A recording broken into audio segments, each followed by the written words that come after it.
Jim Pope from GB. And his teammate, Hamish MacArthur, is scheduled to compete, but fell ill last night and has made the decision to pull out of this competition, which is a shame to see him go, as he was certainly potentially in for a finals position. Toby Roberts, another one to keep an eye out. Young member of Team GB, just coming onto the senior circuit and already making a big impression by making semi-finals. Mejdi Schalk could have won the boulder last night. And there is Hamish MacArthur at the top, so he won't be competing here. Unfortunate that he's fallen ill, so we wish him speedy recovery. And then as we move down towards the top qualifiers, Adam Ondra just getting pipped by Alex Megos. The rivalry between those two, a bit legendary.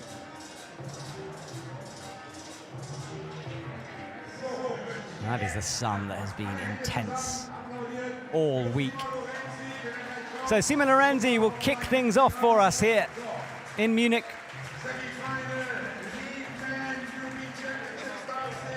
He walks out onto the stage, followed by his B-layer. Already tied him.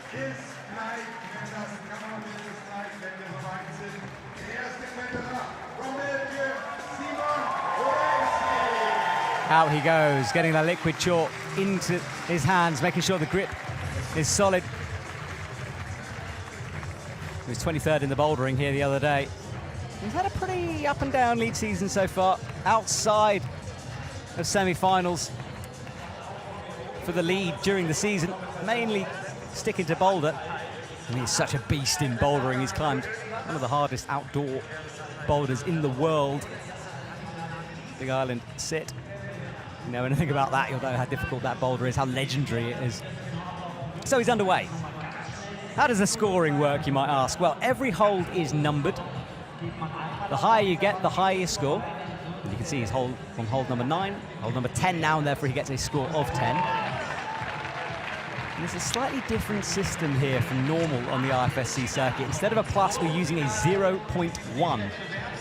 And you get that if you use the hold, and we'll go through exactly what that means later on. Big swing out right for Simon Lorenzi as he gets into the sloper.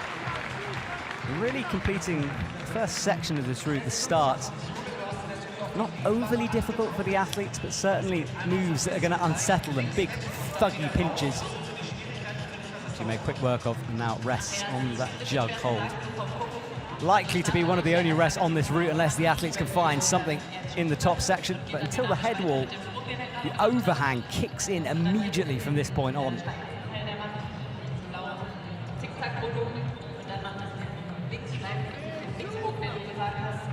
So Simon rests on the pinches. Trying to get some purchase on the top of that hold. Not very good. As you can see, and a big boost up. Locking off the right hand and matching underneath for the undercling.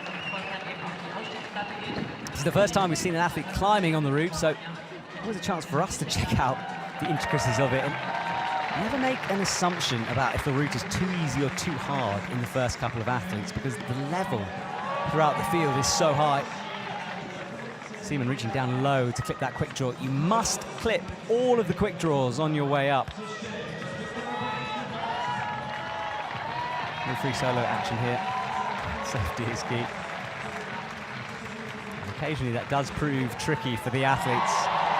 Getting the right clipping position, not going too far past it. It's part of the route reading process.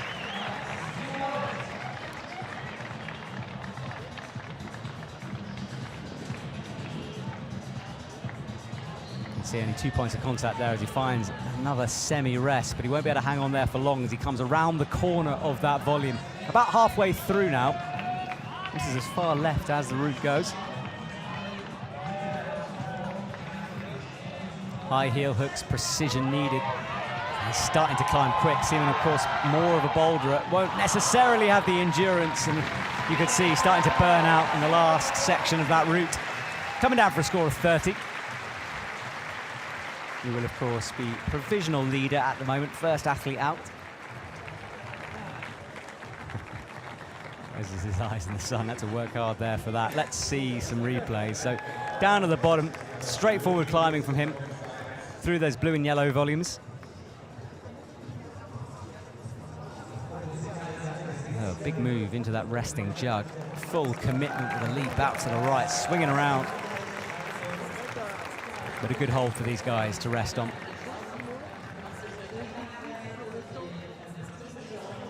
Just one of those moves that isn't difficult, and it just stops you a little. Have to think about it.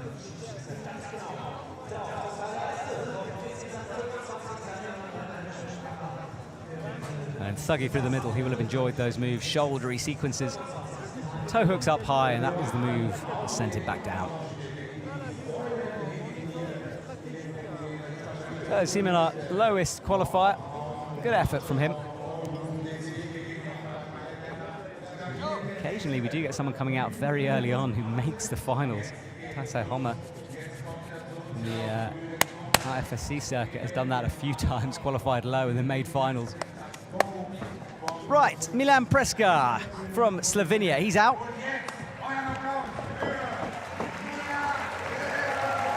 For a lot of these athletes, this might be the last time we see them. Competition moving to speed tomorrow. And then combined at the end of the week, but only 8 athletes making it through into the combined finals.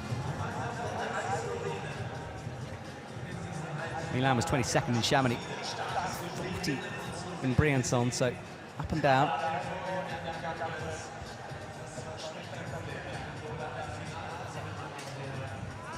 Belair has been featured all week. He's got some extremely dynamic moves, if a Belair can have moves.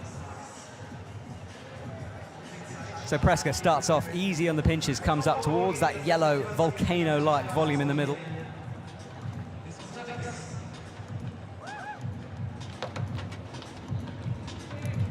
Nice, easy start from him.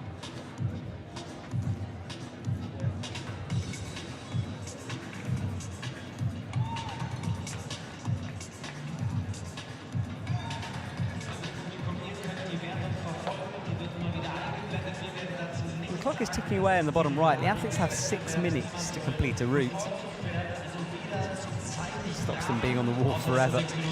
Very rarely does time really play a factor.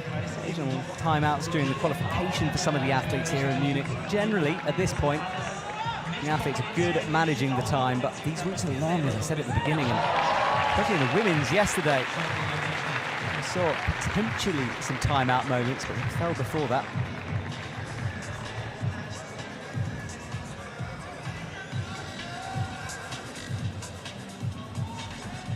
This is the #1 resting position. Feet underneath, big jug, and he's not hanging around for long though. Always tricky when you have a rest that low down, because you don't really want to be stopping at that point. You know if you don't, later on it's going to bite you.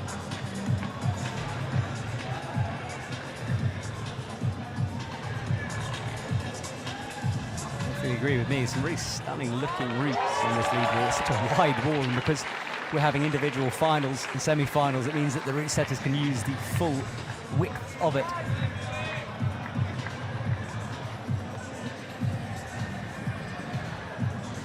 High heels. Bumps the arm through.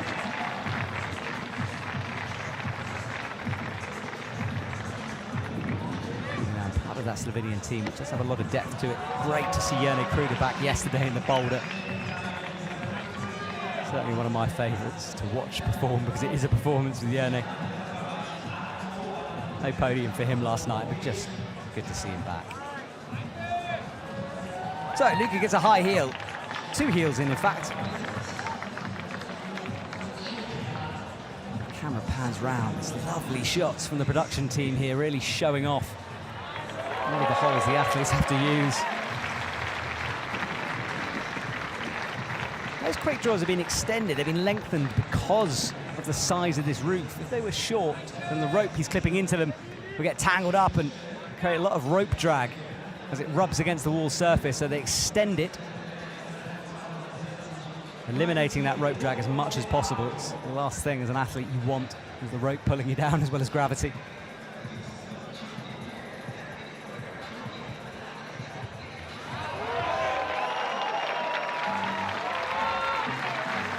So Milan's at the bottom of the triangle now. Awkward position, being pushed backwards by that volume.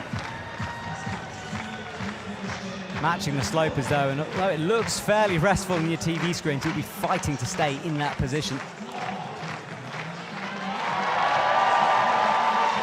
that was the move that got Simon Lorenzi, and you can see the scoreboard moves up to 32.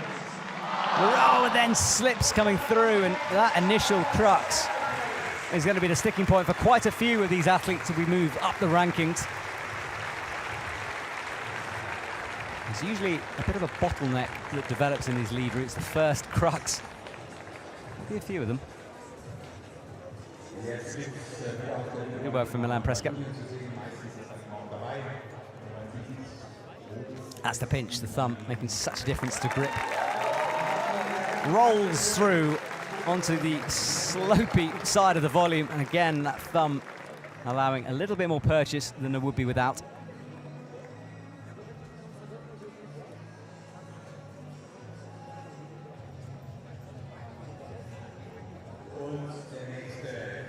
The move that shut down Seaman looked good. The next one's one that did him. You can see just not being able to pull those legs back in towards the wall. A bit wild, just on the left hand. A leap of faith, that one around the corner.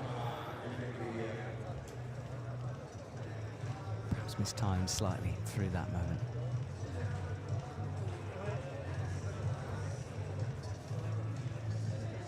That's our crowd you get to watch. You can see the perspective of it from there, little ants down, and it shows how overhanging, just generally how massive that wall is. Different wall from some of the comps you might have seen, and we'll chat about the head wall especially as we see athletes get up there. Right, Nino Grunfeld from Switzerland comes out. Swiss commentators behind me are enjoying this moment as he enters the stage.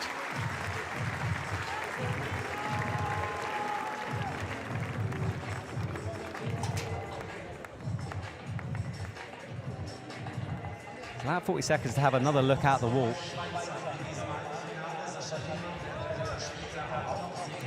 The athletes air climb in the air to practice the sequences they're about to attempt. First semi-finals for him, certainly in the senior circuit for a while.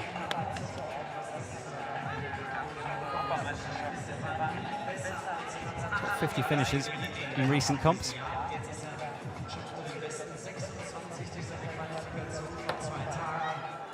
Not someone necessarily a favourite to make finals, but you just never know. It's one of the things about lead especially. You can just put together a run that becomes special, legendary.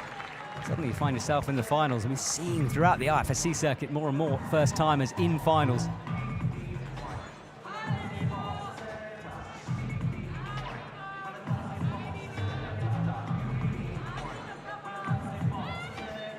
Boosting up through the moves as we come towards the first jump from the slope to the jug.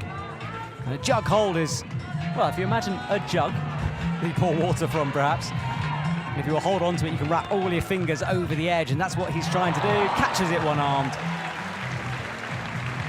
Nice fluid swing from him as he takes this opportunity to rest. I wonder if anyone will try to get a high toe or a heel in there. It's a bit awkward to do that. That resting position, arms straight, feet beneath you is the best way, kind of squatting down upon them. Just joining us, welcome to the men's semi-finals. Just past 12 here in Munich. My name is Matt Groom, I'm a commentator. I've been calling all the action all week. Usually joined by some experts and athletes. Some good ones lined up for the final, just wait. Finals coming at you. 5 o'clock.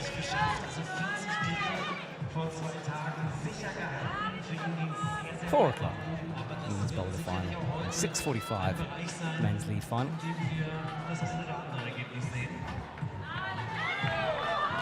So rocking up on that heel now, launching into the top section of this route. No screw-ons available on those holds, and you can see it's just pure friction keeping him on at this point.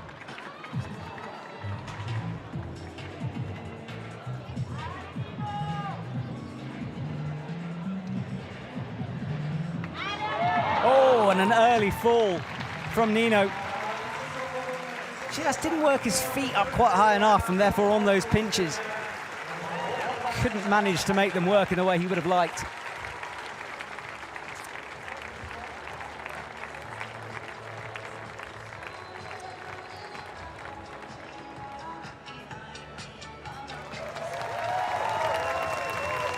Let's see it, easy into the jug, beautiful done, catching it with the right hand, just fluidly swinging under. Little energy used on that kind of a move. Took the opportunity to rest, but it was a little higher that got him. Like the chalk bag. And that was that jug hold I was seeing. You can see how he can wrap all of his fingers over it. A positive jug like that is probably the best hold on the entire wall.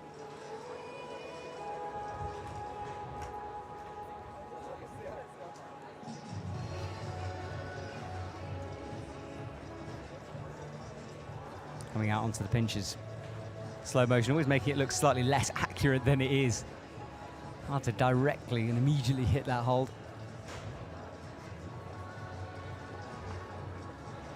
Just couldn't keep his feet on with the swing, and once he was gone, only had the right hand on that bad crimp to hold him in, couldn't stick it.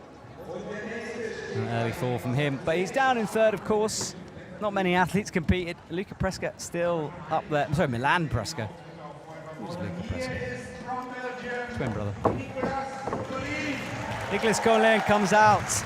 What a beast of a climber this man is. He prepared for power screams throughout his run here. In the same way as if you watch tennis, you'll hear some of the players grunting, screaming as they hit the ball. You get a similar thing in climbing when they have to really work hard.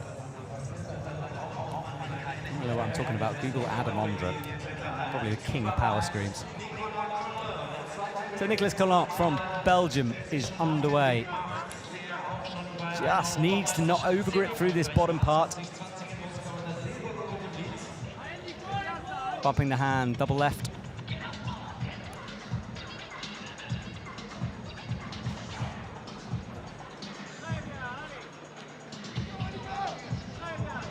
Working his way through that lightning zigzag on the hold. The brown of the hold doesn't indicate anything. A few people ask me that one.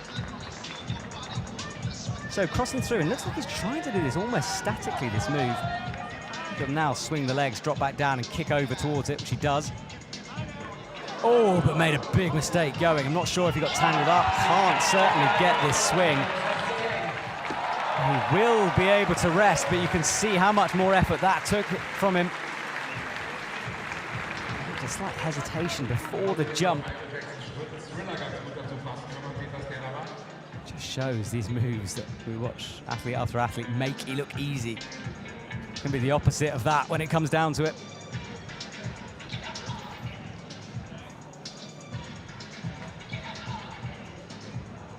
But he will recover here. Physically, certainly, mentally, well, we'll have to wait and see. A slight mistake like that can just start to affect play in your mind. You think, how much did I just lose? But positively on now, chalks up, slaps off the excess, rocks up on that heel, and this is where we started to see Nino struggling. The burn kicking in on these slopers. Although it hasn't been in direct sun for a while, it will have some residue heat kicking off that. Oh, not quite having the reach initially.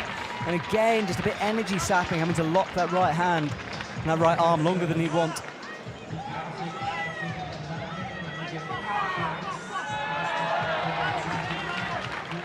Up to the crimps, and this is where we saw Nino cut loose and not being able to hold the swing, but Nicolas keeping the feet on much better.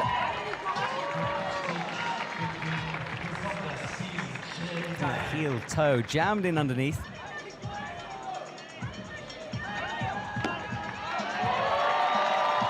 These moves are pretty physical. All the core required to make those slap throughs with the right.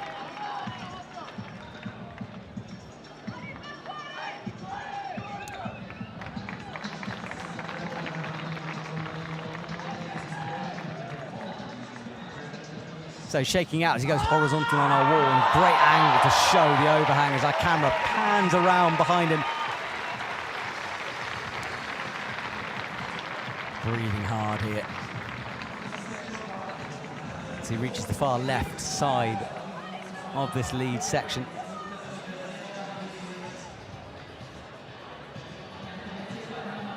Resting well, actually, found some good positions here. is. This is where the fuggy bit starts. See the lines and the volumes, he's hitting them there. That's tick marks. Lines drawn with chalk by the route setters to give the athletes a bit of a hint to the angle and where the holds are, but problems for him as he gets up with the right hand, really battling on that black volume, not anything on it. And he's going, gone. Hands slipping off the black volume.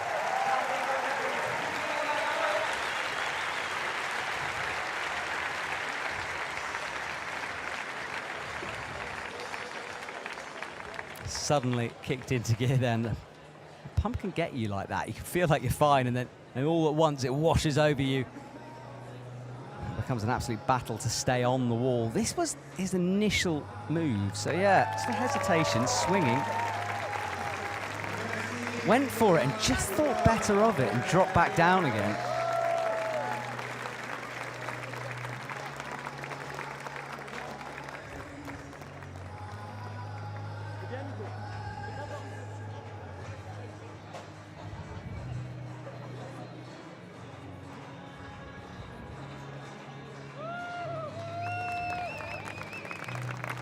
Screaming, I told you he'd power scream. He's a power screamer.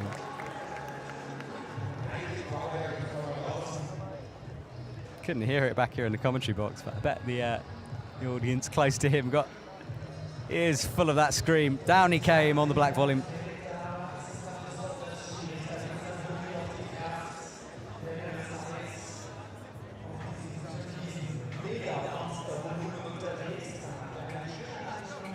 Hello to everyone watching back at home, by the way. Getting a lot of messages from people saying they're enjoying watching this afternoon of climbing here on a Sunday. So Nimrod Marcus comes out. He's sporting the red hairstyle. A lot of athletes deciding to mix things up with a hair dye this week, including Team Germany, who are really committed to the pink. Nimrod Marcus from Israel. His teammate Ayeda Karem was in action in the boulder, so close to making the final as well, just pushed outside earlier on this morning.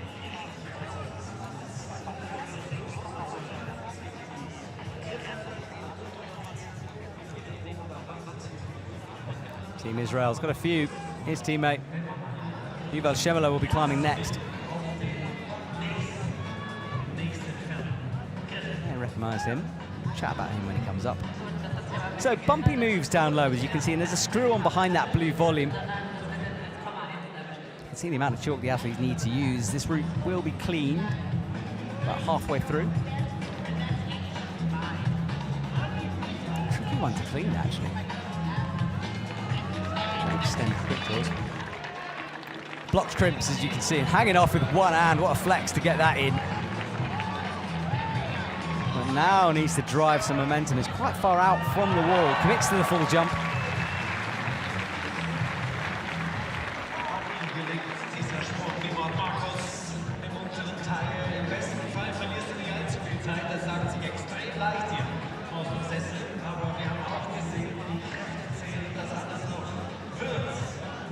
So he takes his opportunity to rest beneath the quick draw as well. That clip you can get in before the jump. This psychologically makes it a bit easier to commit to a leap when you're right by a draw. Doesn't rest for long though as he powers out, shoulders in action into that iron cross style move.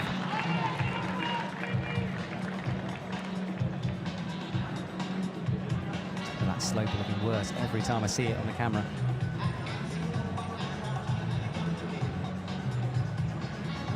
Back towards that resting jug. We've seen the rubber on the hold, and there it is, gets the foot in. These climbers wearing softer shoes, sticky purchase on the wall, but it does leave those marks behind, which will be quite useful for those coming after. Little road signs along the way, pointing things out. That is the high point at the moment, Nicolas Collin. In the lead, we saw him just now. First initial clock to the big move out from Nimrod Marcus.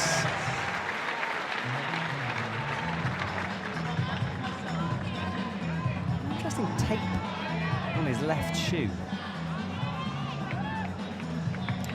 Just noticed that. He's wearing Velcro, but it seems to have extra tape to the front of it. Maybe just to make sure his feet are really seated in it. Climbers different size feet, and you want the shoes to be as tight as possible around them. Not if you're a beginner. If you're watching this wanting to start climbing, don't go and buy a really tight pair of shoes. But if you're one of these guys, well, you don't want any dead spaces. He's horizontal now in his second rest.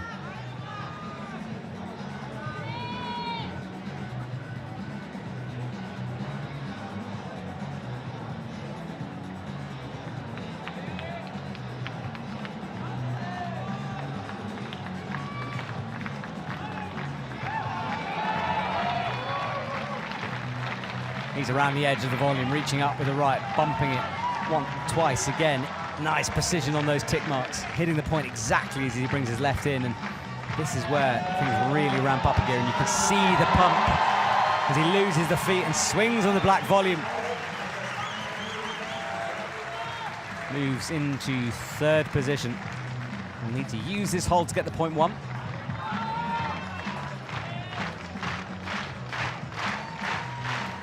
He's resting here.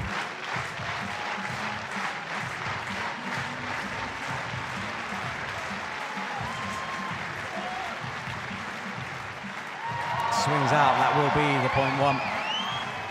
Due to count back, he should move up 32, in fact 33. So up to the top of the leaderboard for Nimrod Marcus as he comes out again.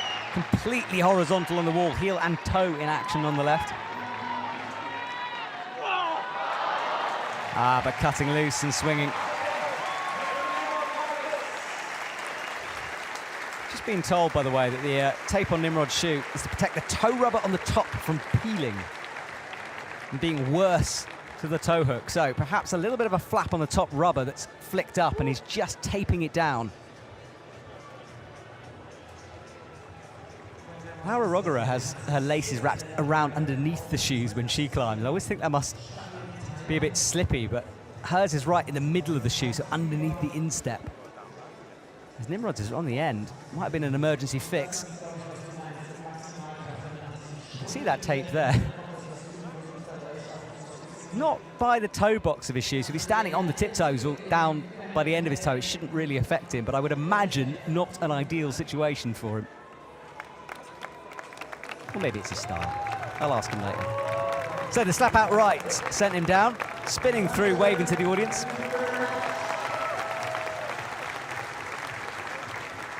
And our new high point is set.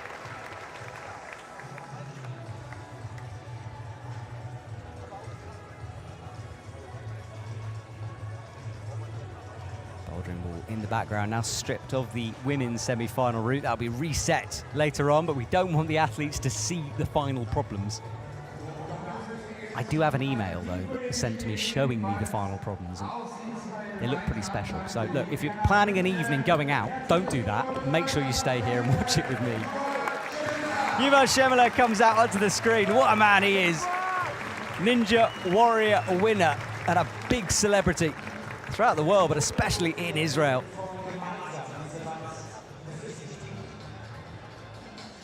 A gentleman with thugginess for days. Ninja Warrior thing is fascinating. So many climbers seem to do it. It's like a second career for a lot of them.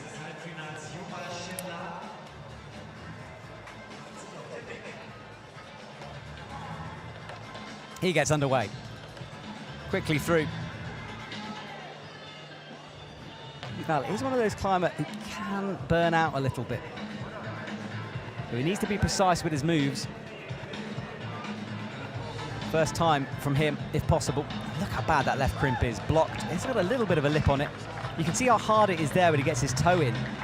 If that blocker wasn't there, it would be a way better hold to stand up on. See it a lot in the women's comp, especially as Yuval makes the swing out to the right. Locks off the jug. He'll take a few seconds here to compose himself.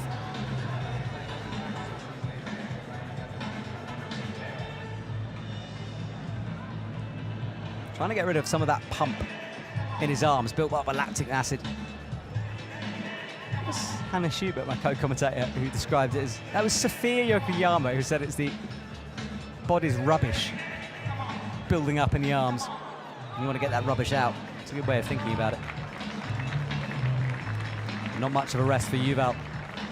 Clipping in, and he's slightly starting to snatch at this slope, but he's also got that tape. Same shoe brand, both sides. So yeah, I think it's all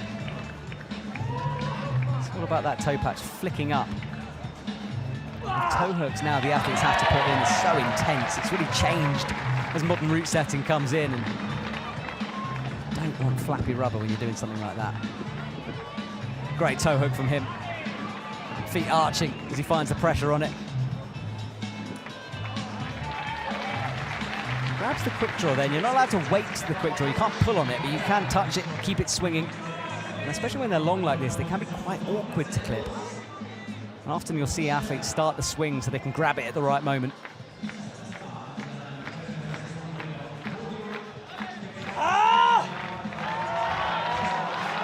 Lets out a scream as he's resting. He often does that to hype himself up more than anything else. And this is where he's going to start to unlock the beast mode that's within.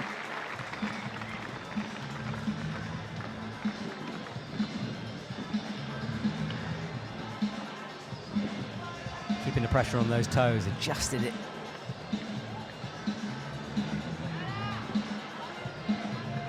Reaches out into an awkward-looking crimp.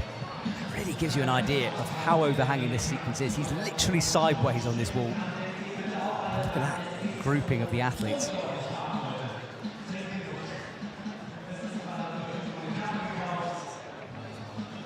Apart from Nino Grunfelder, who fell early, everyone making it into this sequence. Yuval resting high up. Keep an eye on the clock as it ticks down. Once it hits 0, that's it. So swings out, gets the heel in, now comes into that double bump. Toes locked in on the left, and then released and catches the swing, but this is the move. Onto the slope as he works his way across. Nimrod Marcus's score up there, 34. That is what he's aiming for. He will not know that that's where his teammate got to. Well, he's trying to get a heel in. You can see the thinking, but it's a bad hold to do it on. Had to readjust to make it work. Crosses through to the pinches now, and will move into the lead if he can make this work. Up he goes. That should be the point, and it is. Oh no, not awarded yet. Let's see. See how overhanging it is, because the fact he ends up not on the stage by the end of it. There we go, that's the point. So 34.1 for Yuval Shemela. And you have to say, in terms of athletes one-upping each other, everyone keeps stepping it up here. One by one, we're sieging this route. Alex will get to the top by default.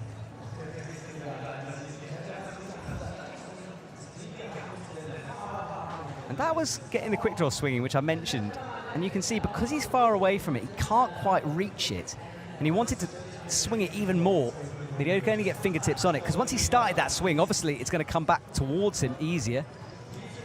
Didn't work in that scenario, but that's the thinking when the athletes do it. And there's the aforementioned beast mode.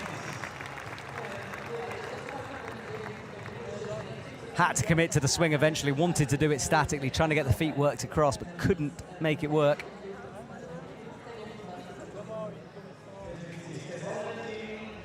Good work from Yuval Shemela. Our new leader at the moment. Every athlete outdoing each other.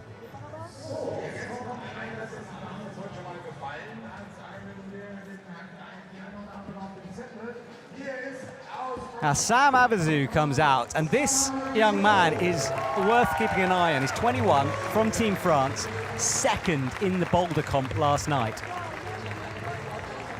And it's great to watch because he has this way of learning and adapting on the routes as he goes. But as you can see, the tape heavily on his fingers. We saw numerous shots last night back in the isolation zone where he was taping that up. Not allowed blood on the holds. The problem being his tape tends to be less grippy than skin. If he makes it through here, he's got to climb in another final, so Sam Abazu might be a little hamstringed by this, and also pure fatigue at this point. Although, we did see Janja Garnbret, who should have been tired, having won a gold medal last night, top all 4 of the boulders during the women's semi-final. Apologies if I've just ruined it, actually. Sorry about that. Just realised you guys aren't necessarily watching all of this. That's all I give away, I promise. No more. So Sam Abazu swinging left and right, generating that momentum as he pops out, catches the swing with the right hand. He uses the legs to kick him over and round.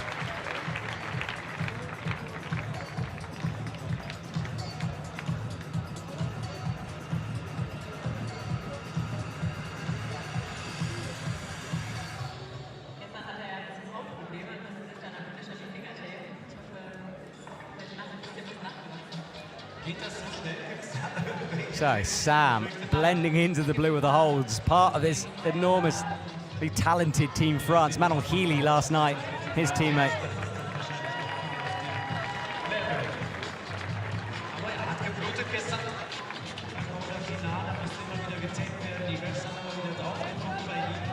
Out he goes. Missing that, but making clever room for a very good shoe. One of personal recommendations. So look at that, keeping that quick draw swinging, and that's what I was chatting about with Yuval. And you can see, because he got the swing more, it's easier for him to grab, while Yuval just tickled it with his fingers, didn't generate enough, really. Bit of advanced techers for you there, if you're going to try that on your lead wall. But Sam comes down, and I think that is the fatigue I was saying. He has climbed so much in the last 4 days.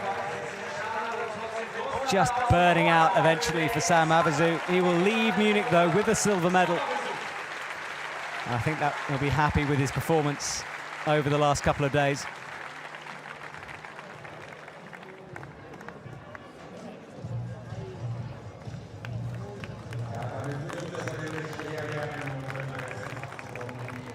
So that was the move to the jug that he made look really nice and flowy. It's not a hard move, but as we saw, you can have a hesitation on it.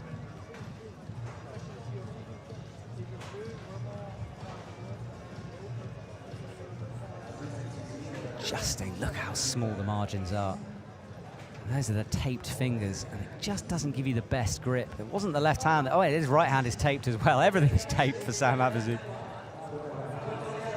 Some climbers don't mind climbing in it with tape.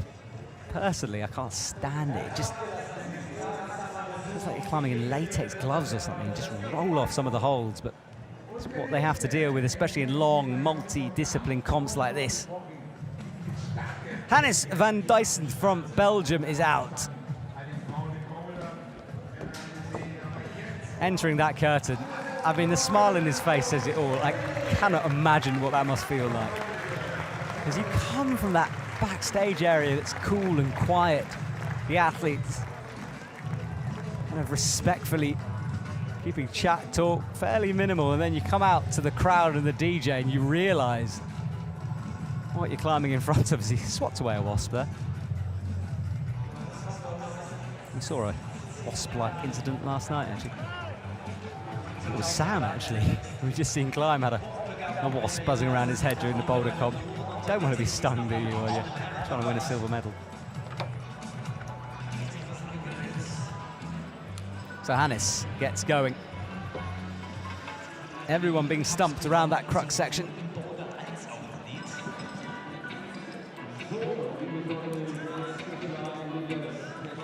Van Dyssen's just 17.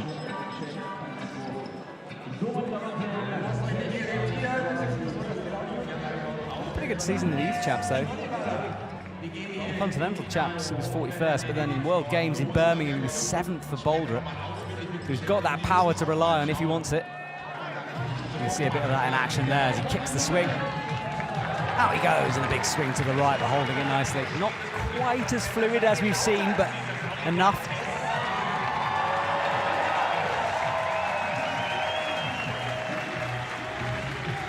Quite sure why the crowd erupted into cheers there. It was a good move, but we've seen it before. Our MC saying something in German, maybe I missed. reaching up with the fingertips, and that is a good advanced clipping technique. And again, if you're new to the sport, look at how the athletes clip the quick draws, because it's one of those things that when you're starting out, it seems like a very alien concept, and it's a good way of learning just to watch these pros do it.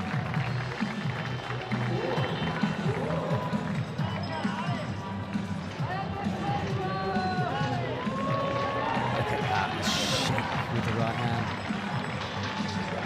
or the right leg.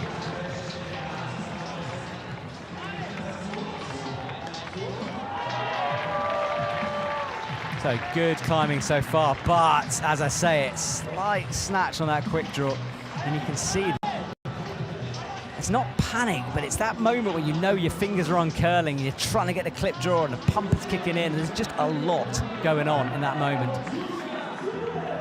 Again, snatching, trying to grab the quick draw to make the clip. Now he needs to calm himself down, find this rest, but he's to move away from it. Really a rest when you get it either. But it is a moment to compose. And he spots it, drops the arm down and makes the early clip. Now he should just focus on relaxing a little bit.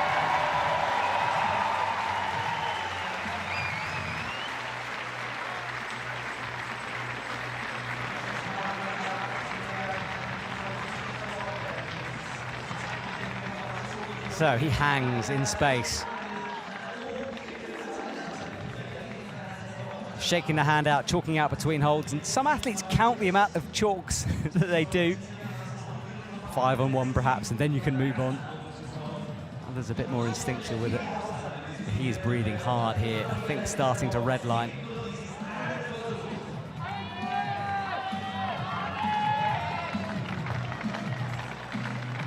Our 8th athlete out, 26 in total.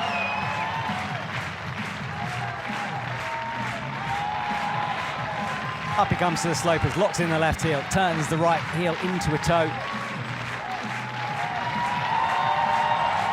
Tell you what, he's still going into the slopers now, and he's nearing Marcus's and Chevalier's high point. What a fight this has been from Hannes.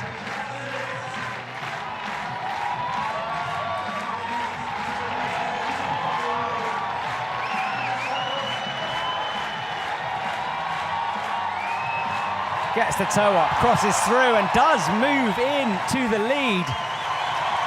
What a performance. He looked like he was undone down the bottom, and then falls, and once again we see a high point.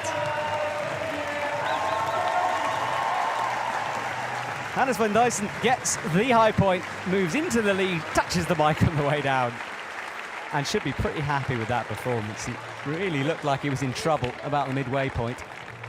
Snatching at quick draws. That was the wasp. There's been a lot of yellow holds on the wall. I think the wasps are attracted to that. Yellow and black. Red flag to a wasp. That was the snatch at the quick draw. You could see just trying to grab it and make it work all the time. That left finger's locked in. Got it second time, thank goodness, as it came back in. Just took a moment up there to appreciate the situation. I mean, if you're an athlete, this is one of the biggest stages possible, especially this year. No World Championships, this is the event.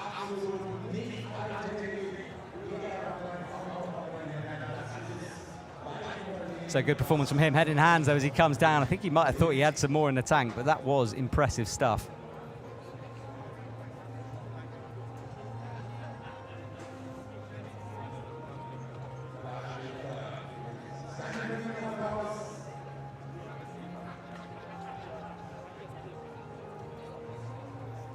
Jumps up and down at the bottom. I think I'll look back on that and be pretty impressed. So Jim Pope, he's always down as James, but he does go by Jim.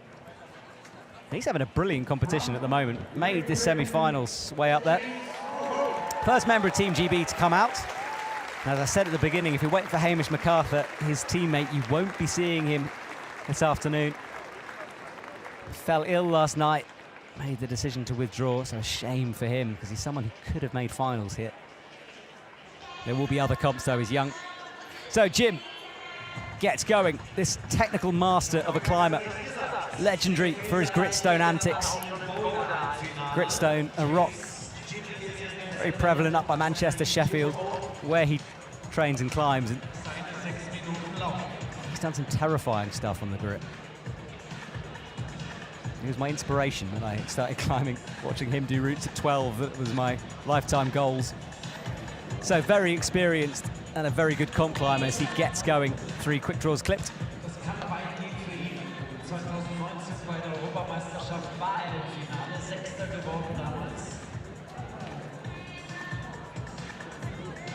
Reaches up statically to that crimp. You have to be so precise on it.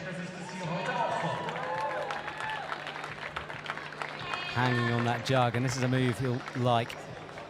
Slightly bouldery, a bit swingy. And he'll enjoy this sequence.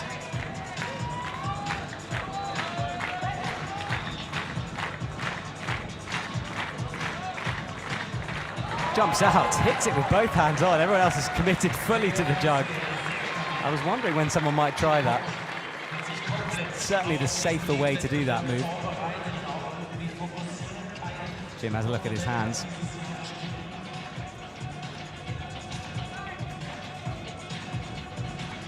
This is where the resting begins, and you really need to know yourself as a climber. Because there is a point when you're resting where you can rest for too long. Ooh, Jim looks for the heel and then drops back down. The tricky thing with a jug like that, leaving it can be hard sometimes. It's going to go up with the right. I think he wanted a left heel and a rock up, but it wasn't going to work. Oh, he's trying it again, you know, a big jump. So a lot of people rocking up with the right heel on that. He doesn't.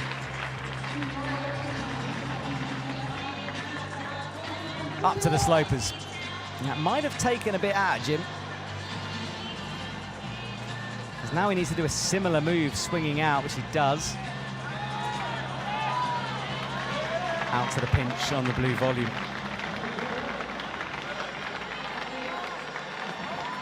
As we've just watched from Hannes. There are points you can recover.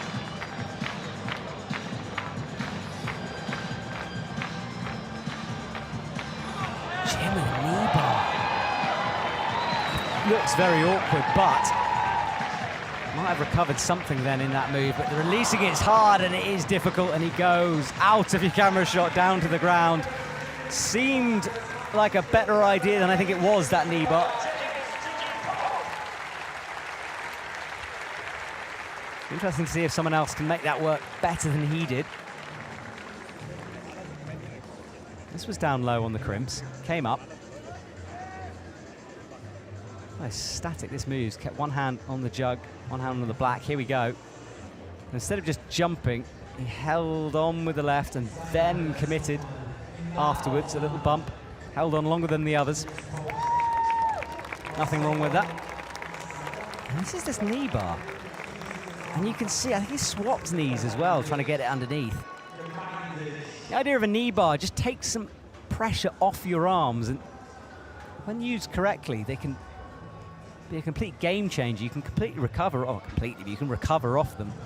Sometimes the route setters build them into the routes, and sometimes the athletes just find them. I think we'll have to wait and see what kind of a knee bar that one is, because I'd be surprised if there was one straight after a good rest like that. And certainly if there is, it will be one that the athletes are just getting in to make a clip. So we'll see. Mikael Pakuras is out onto the stage from Italy. Lives in Innsbruck. Trains with Jakob Schubert a lot. That is the harness and the rope the athletes wear. They have to tie in with a specific knot, which will be checked and rechecked, double-checked. Check at home as well. And the harness is tied into 2 loops on that harness. And the gentleman on the left, he's the belayer. His job is to keep the athletes safe, give out slack, give out rope, and catch them when they fall. And he's backed up by a second belayer, just in case something happens. For sure, the most stressful job in the stadium.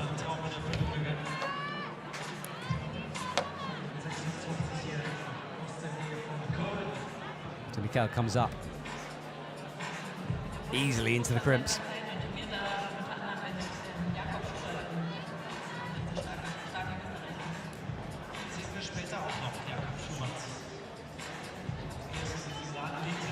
Oh, wild swing there. Went really low on it to get across and had to drive his legs through. He was 25th in the bouldering yesterday.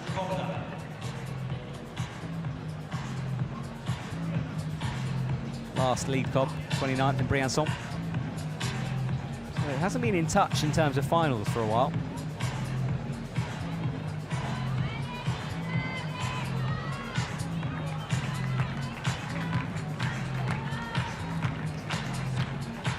Breathing hard as he comes through the slopers.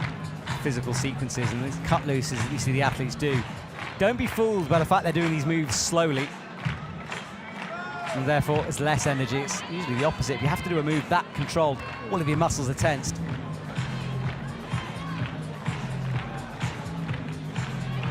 He's starting to fight here a little bit as he comes through. Reaches up to the cross-through move. Big, thuggy sequences, shaking out the left hand, micro shakes as he goes.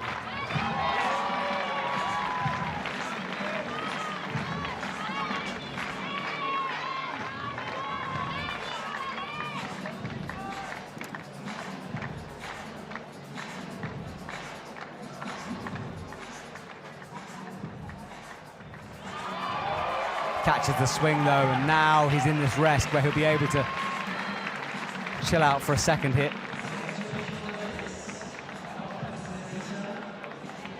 Shakes out that right leg as well.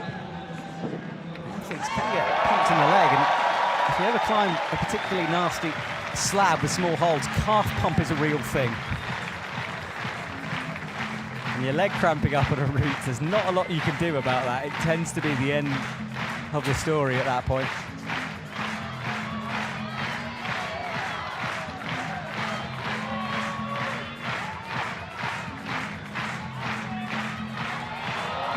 Kicks out with the legs, bumps up towards 4th and 5th place. He's now into 6th.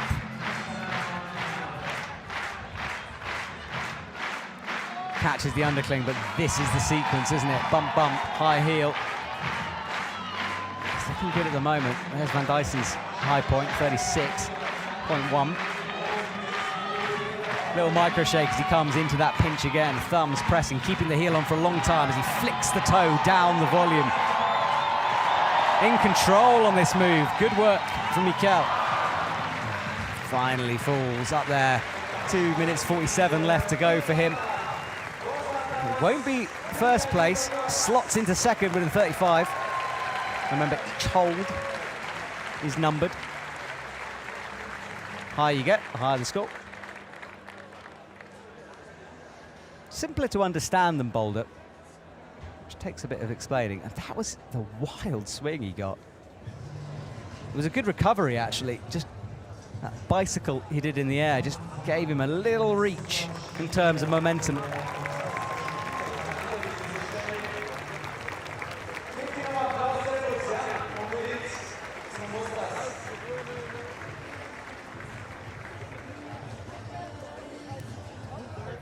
We watched some highlights of this. This was the clip. And this is another clipping method here. Finger in to hold the draw down.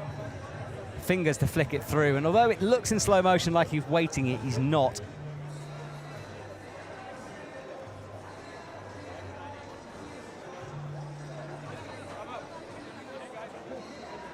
Slow motion can sometimes be a cruel beast.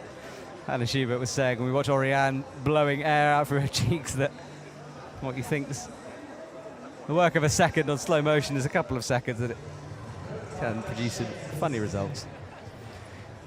So Mikel comes up, this is where he was lost. Looking good up to that moment.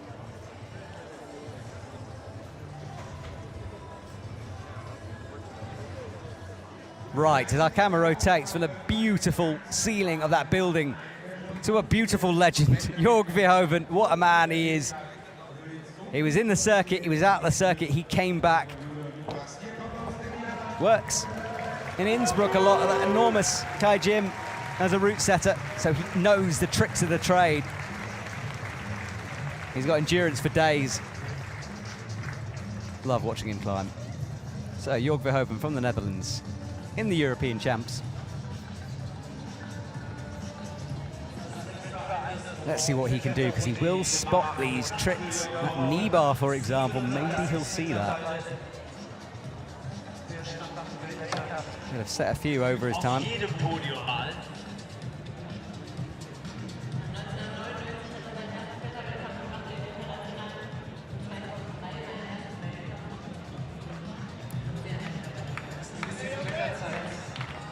So Jorg is underway. Up to the block crimp.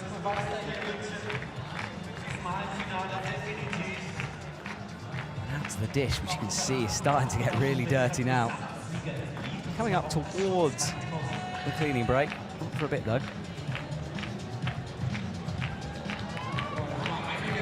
Big jump out for Jorg, sticks it lovely as he brings that left leg underneath him. Sort of outside, dynamic flag. If that's a thing. Ooh. Went up with a big fistful of rope, but I was chatting to Molly Thompson-Smith, Team GB climber, during the commentating, because she took a legendary fall from the top of the Moscow wall while she had all that slack out on the final clip. It took a monster whipper down. You can see Jorg wanted to go up, clip it, and then drop back down to rest, but it's a bit too far to do that.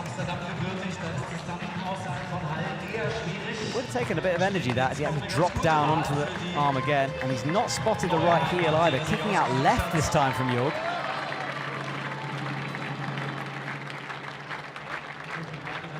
Catching on top, and then he gets the clip in. So, and then that slow twist to the right as he comes up to the crimps.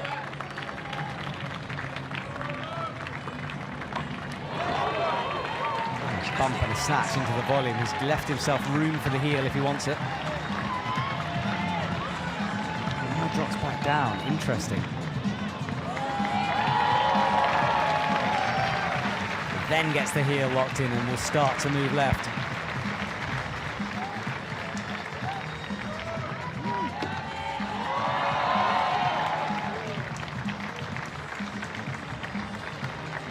Taking that quick draw low. You can climb past the quick draw. There is a point where you can't go any further. Belay and the judges will stop you at that point.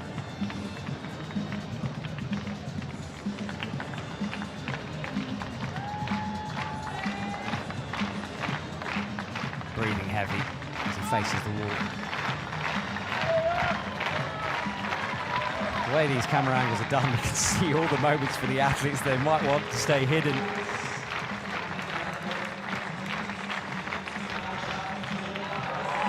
Jorg kicks loose, swings out, gets the toe in, and now he'll lean back to rest. Straight arms as he makes this clip. Look at the angle of those quick draws as they hang down. More than 35 degrees, tell you that much.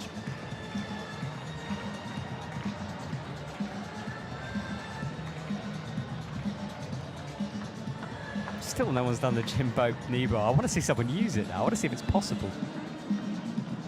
It does make sense when you see it. Once you've watched him do it, you think, well, maybe. Just a bit of a red herring to get you in a position which is actually not as restful as if you didn't use it.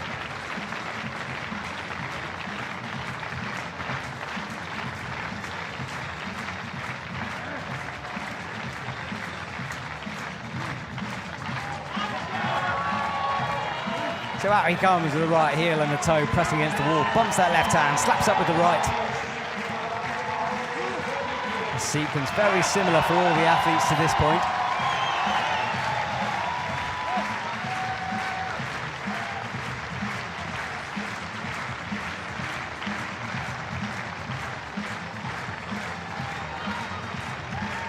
Works his way down, clips it in. Right, this is where the fight really begins.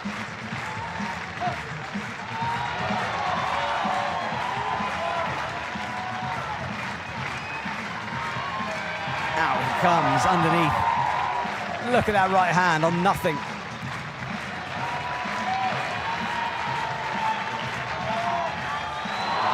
Oh, and holds the cut loose of the fall. Swinging down, and this is where Jorg's experience will start to play. He needs to dig deep now as he comes towards for first position, moves into second with 36. Great to see that fight there. The cut loose did cost him eventually.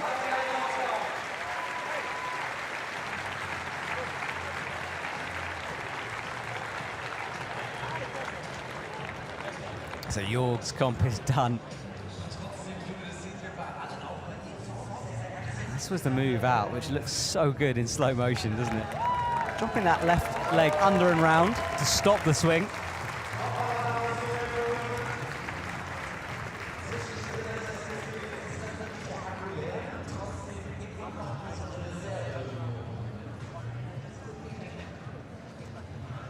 See how good that hold is. You don't often see holds that good on the lead wall.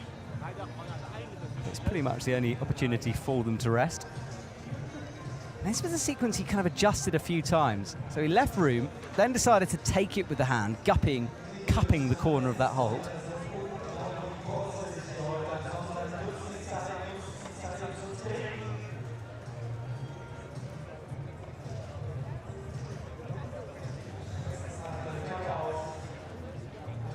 Swinging down, that was the crimps.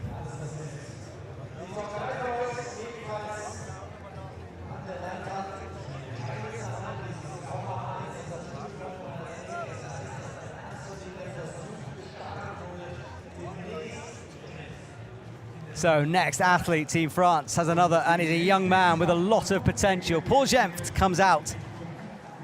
He's moved seamlessly from the junior youth circuit into this senior circuit. Competing in boulder.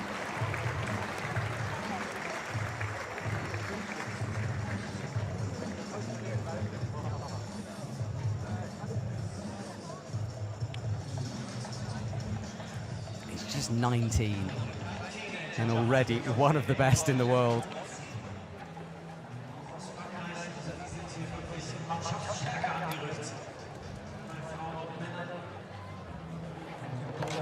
So up Paul goes, very tall, and uses his height in interesting ways throughout. Comes up with some sequences we don't often see.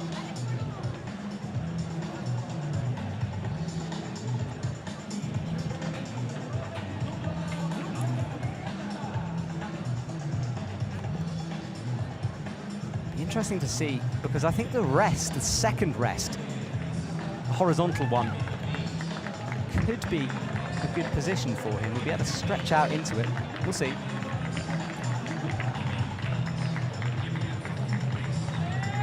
Kicks his feet back on. Trying to find some swing here. It's further than it looks. Builds up to it, hits it Jim Pope style, and drops the left hand quicker.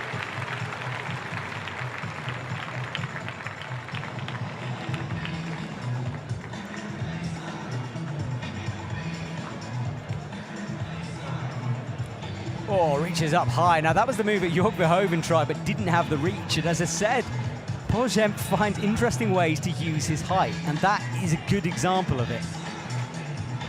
Height is never a sort of advantage or a disadvantage. It just means that things are different. And there, you could see it. Got the clip in early and could rest again. 186 centimeters. You see the top guns, the top order come into focus on your screen.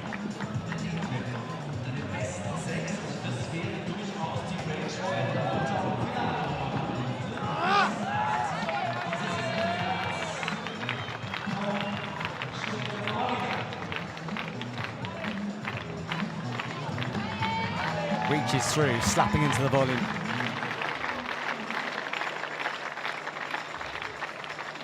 Works his way over. Comes up towards the second rest.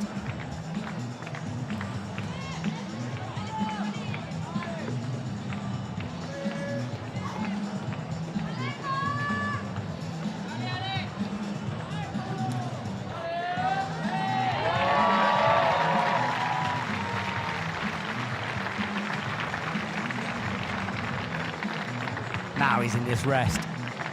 Midway point of the wall.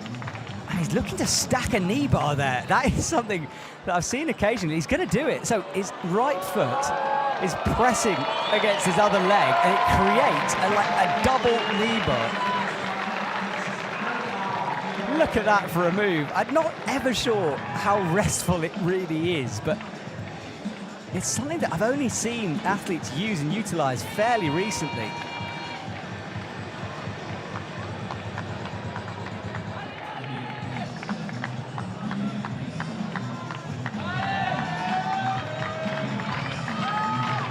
Here's the double slap. That was cool to see. I said he might do something different, and he certainly did. Anyway, heels locked as he's underneath the roof. Double bump with the hands.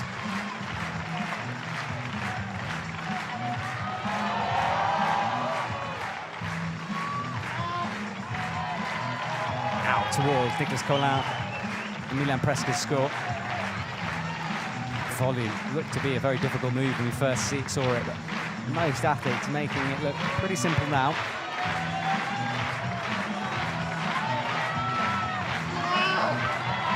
Bump to the right, bump to the left.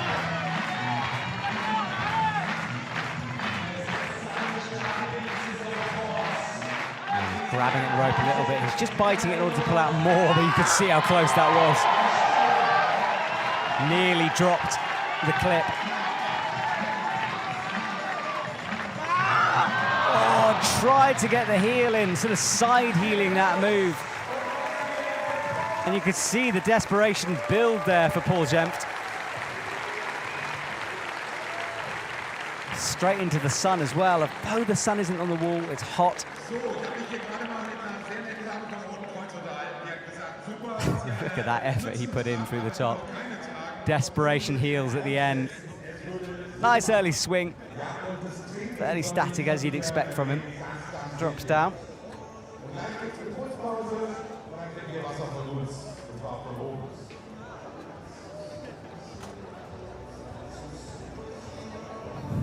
That's one of the shots I was chatting about earlier, actually, that blowing out that we keep catching.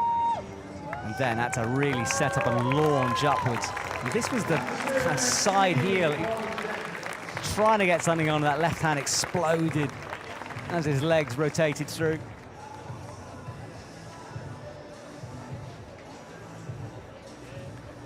Pressure was there, but that left hand was always going to go. Less of a sort of fire, a dry fire and a slip. More of a cut loose that caused it. All right, well, time to see an Olympic champion climb. Alberto Ginés Lopez from Spain. One of the most humble Olympic champions you will ever meet. A lovely, lovely man, and he comes out onto the stage. He gets nervous in these situations. Feels the pressure, the expectations. He climbs best when he can just shut that out. He'll be looking for a clean start. Nothing to distract him from this moment.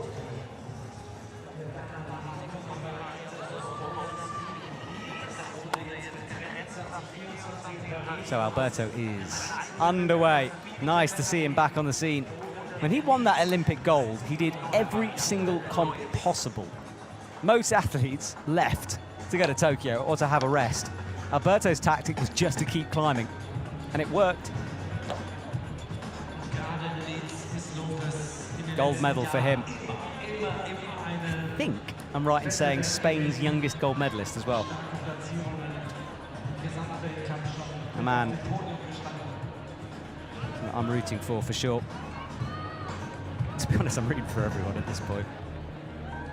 It's just so cool to watch these athletes on a stage this big. And also for climbing, just to be surrounded by these other sports. Where it belongs. So Alberto through into the rest nicely. Reaches up to the sloper. Just bumping his hand, trying to find the best point on it. It's blind for him. And he does that rock over right method. Interesting how little he rested, but looked in a bit of trouble there as he slaps left.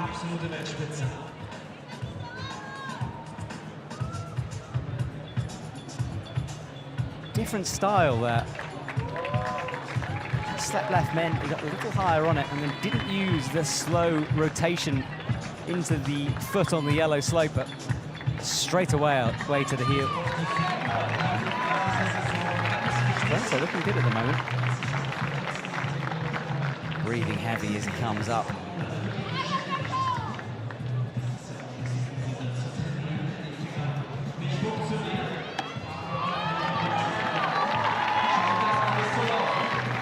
So he's got the thumb in. That's how small the holds are. You'll see lots of little marks all over the walls, mainly for the route setters to indicate where to set the holds, because of course they strip the wall and reset it between rounds. Not sure what time in the morning this one was done, but guarantee they're working late. And after this comp, they'll have to strip this one and set up the finals. And they have to wait as well, so the athletes are out. Otherwise they'll get to see the wall. Tight time limits. So Alberto makes the clip.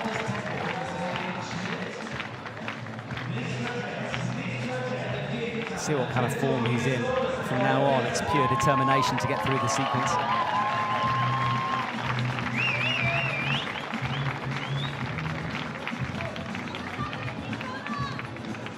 Here's where Paul Gem double stacked the lead bar. I think the photographer got a shot of that. Pretty cool.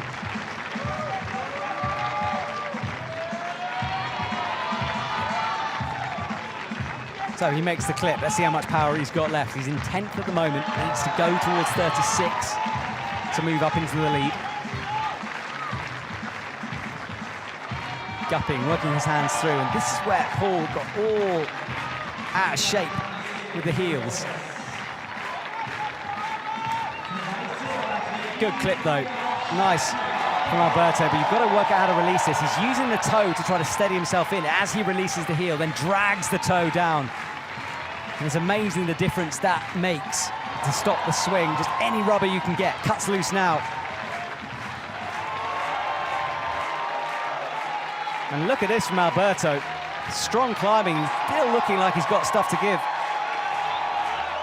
Gets the pinch, reaches up, the crowd go crazy as he reaches a new high point. 37 on the board.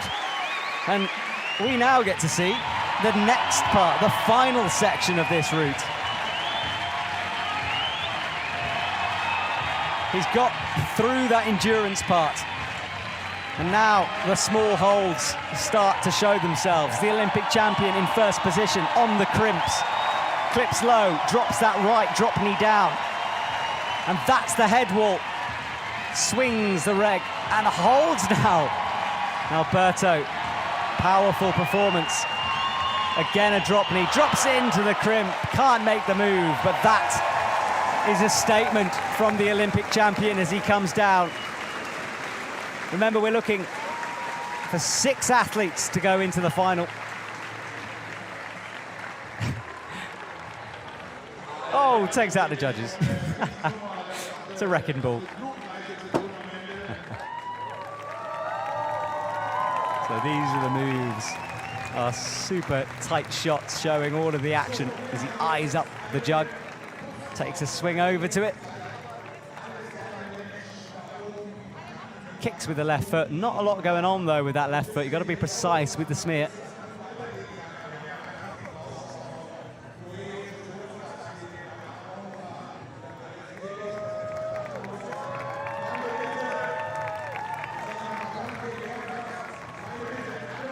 And this was the drag he did, so he needs some sort of rubber on. You can see the toe takes up the position from the heel, then he removes the heel, finds the toe, drags the foot round, and eventually commits to the cut loose when he's ready to do so. That's the key, isn't it? If you're cutting loose when you're not ready, it just catches you unawares, it's harder to hold. And that was the final move from him crossing through.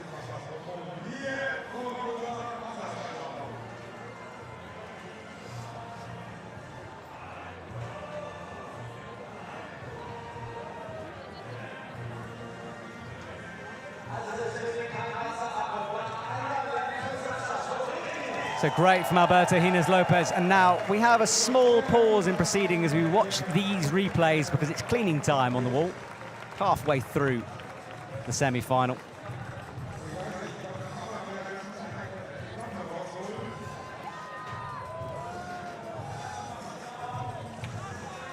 So Alberto just before the break, and you've got to remember, it's one of the hardest positions to climb in because The holds by this point are dirty, they're sweaty, full of chalk. Best position really is Martin Stranik's position, or the first out. Martin Stranik out after the cleaning break. And although, look, the margins here are small, it does make a difference having clean holds. So Alberto, good performance from him, moves into the top spot, 43.1 his score. And Jorg Verhoeven, awesome to see him in second place, followed by Hannes van Duysen.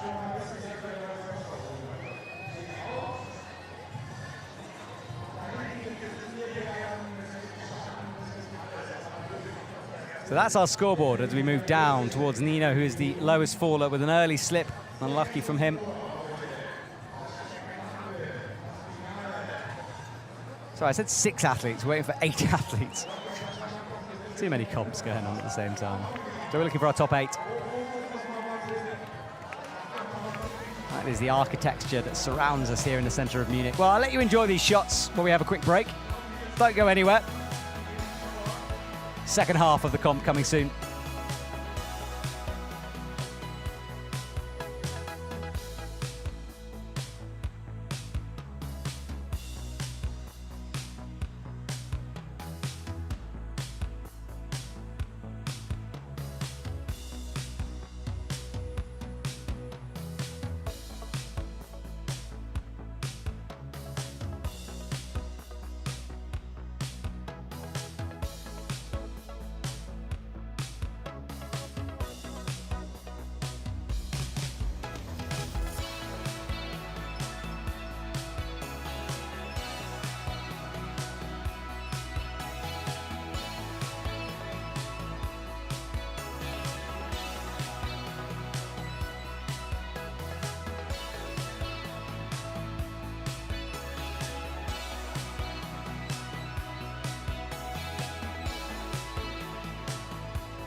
Well, our route setter, there he is, cleaning up the hold, making sure that our next set of athletes have things nice and fresh, and he's nearing the top now.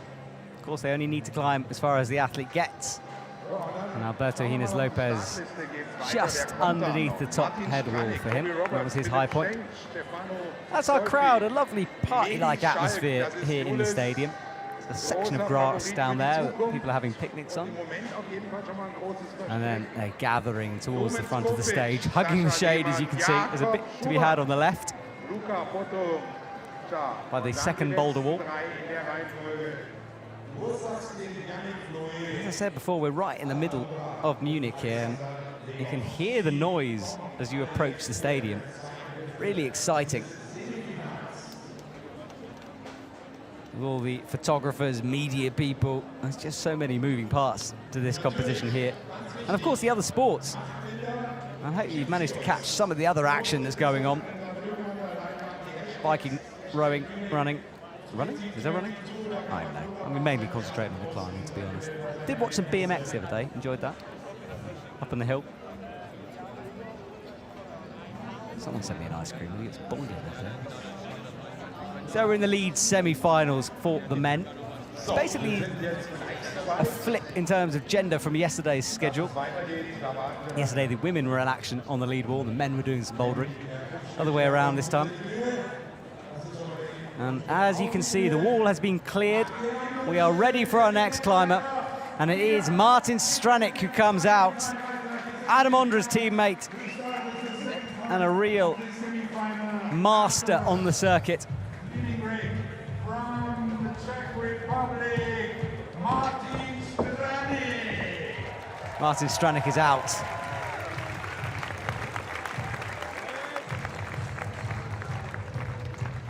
Onto the stage as he joins us.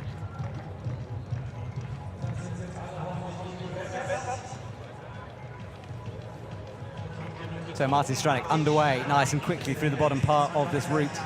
Want to get stuck in. It's been a while of sitting backstage thinking about it. And you have to wait for the cleaning break. You just want to get underway as an athlete. He had a great season last year. Medals, bronzes, Chamonix-Briançon. Hasn't quite managed to get to the same heights in 2022, but this is a good opportunity, good time to peak. So he sets himself up for the jump now.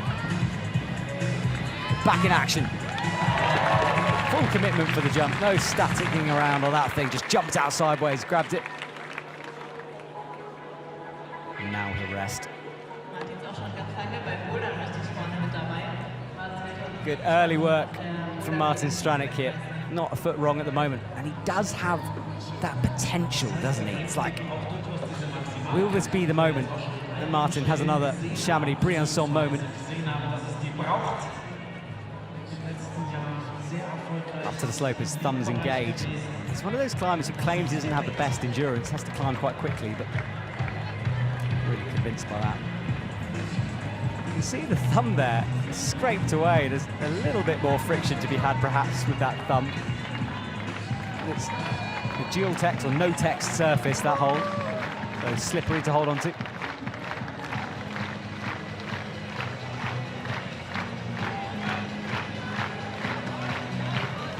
Bumps out to the hole. It has to be so precise because that screw on with the right foot is all the friction there is on that hole that's leaving your shot now. Remember, we're looking for 8 climbers. Nicolas Collin is in a danger zone. You can see the red line on the bottom left. That indicates that position. Not sure he's going to stay there, to be honest. Not with the lineup we have coming.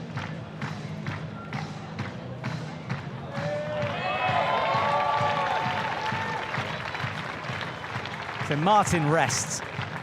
He's looking good at the moment.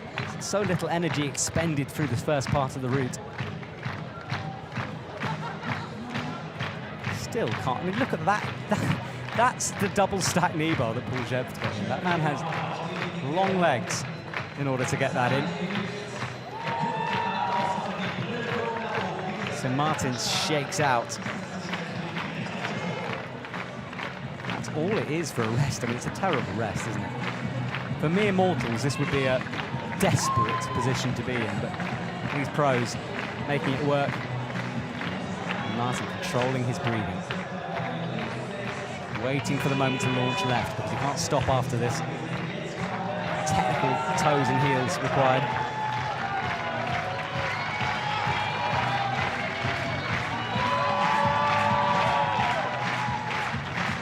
So he bumps through the sequence. No problems at the moment. It's the next part that you've got to worry about.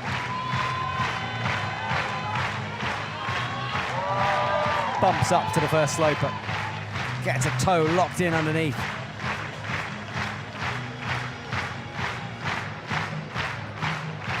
Now we've seen various different methods through here. Not quite sure which one is the best. There's no set sequence.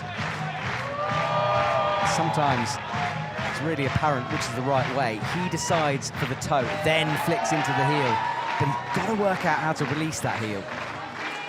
This is where we saw Paul with the back heel, and we saw Alberto, some clever sequences through here.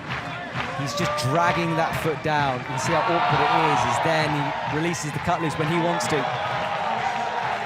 Great work from Martin Stranek as he goes upwards. Into the top 6, top 4. Bumps, but misses that pocket. Can only manage 36.1, but it is enough. And look how impressive Alberto's score is. 43, still the high point from him. That will take some beating. So he missed the move to the pocket.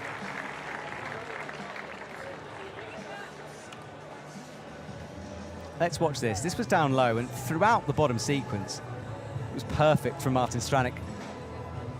Always looked in control. Decided to commit fully to the jump, and that's what you have to do. There's no halves in a jump like that. That was the thumb, and it's just something I noticed on how close up is. It just won't give you a lot, of course, but a little extra texture. No one's going to refuse that.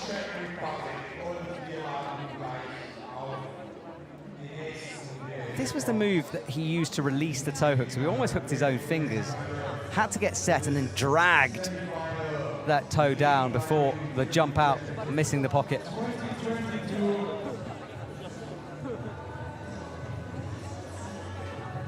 Let's see this from another angle. So there is the pocket. He went too high on it. I think he might have thought it wasn't a pocket, or perhaps forgot, or didn't have the precision, because precision requires no pump. Well, look, I'm excited for this next man. Toby Roberts is out. His first competition was in Briançon for the IFSC a couple of weeks ago, and he made semi-finals in the first time of asking. I interviewed him when he was, I want to say 11, and when he climbed AA+. He went on to climb AB, continued on through the grades. He was a young prodigy, and he's just been biding his time to come on to the senior circuit in terms of comp climbing. 9A climber outdoors.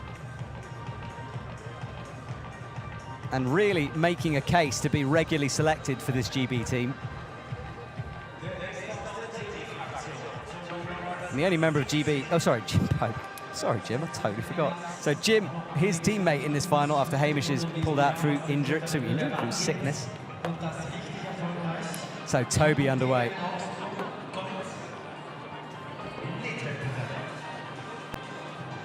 Briançon demonstrated he can handle pressure.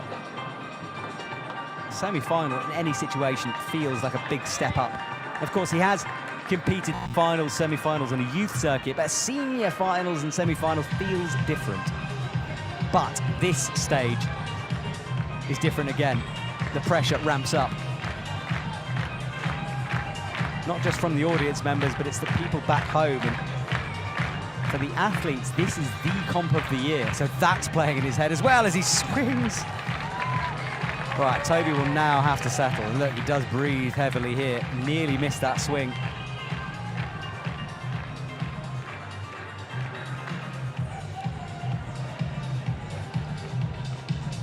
I think it's sort of inevitable that Toby will make a finals. It's just when that will happen.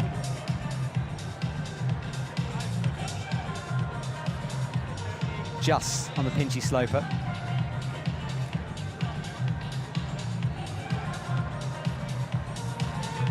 Boosts up to the crimp on the edge of that volume. Look at that, just 3 fingers and a thumb. Awkward looking crimp, really low on that crimp. Sorry, on the quick draw.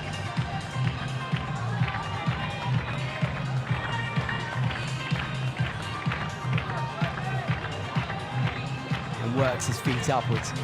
Most clipping kind of round here. Toby clipping very low on it. Looks for the next hold, slaps over, making sure he's precise with the movement. Bumps the hand, gupping it around into the corner.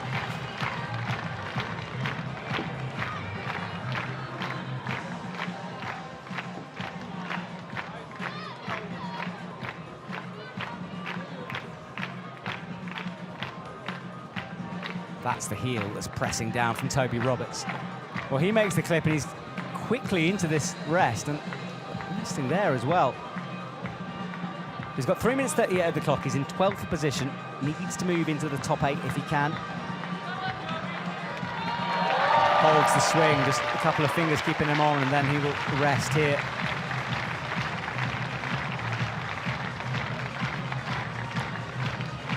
snatches it in.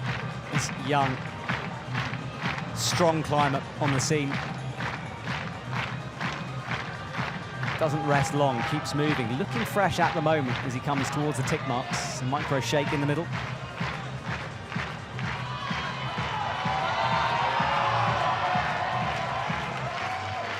Oh, struggling though now with his bump. And this is where it's a real gutsy move as he makes that bump, because things are getting really powerful from now on. If he can make it up to the back sloper though, he'll get a moment to breathe. Pumps up right now. Now the techie climbing really begins. Locks in the toe.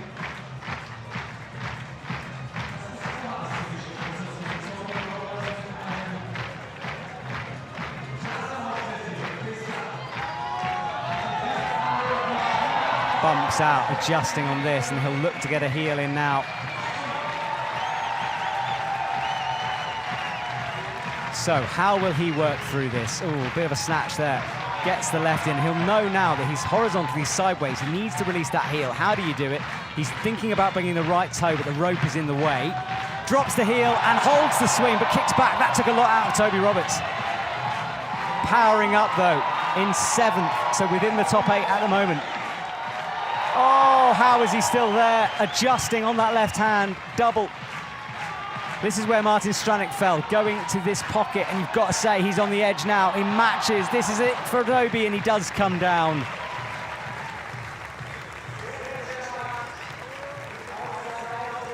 So Toby Roberts, though, comes into 5th.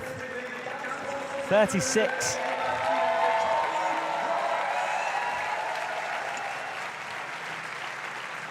He should be proud of that. That was a good performance. So he's done what he can do. 11 athletes to go, so it's definitely not guaranteed, but it's a very good semi-finals placing, whatever. Bump, bump. And he's got a good fight in him.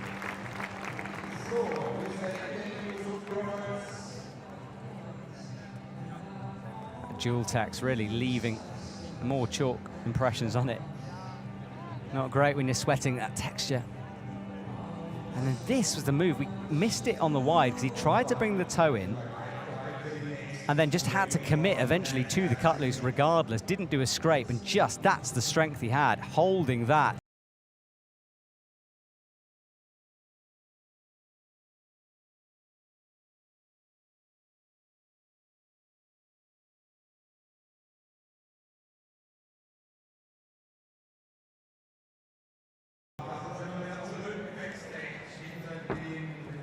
So Philip Schenk is out, and he is another tired athlete because he was competing last night in the boulder. No podium for him, but strong. Only athlete to top boulder 3, I think it was.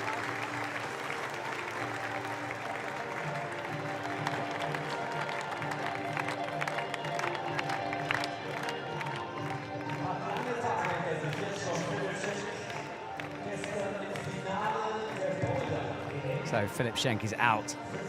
And we saw from Sam Avezou that fatigue seemed to affect him. Will it be the same for Philip Schenk? He was 5th last night.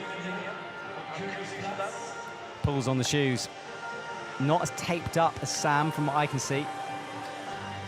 The Wasp is back though. Not going to be there this time. I know, that's going for Philip. Watch it, mate. It's right there.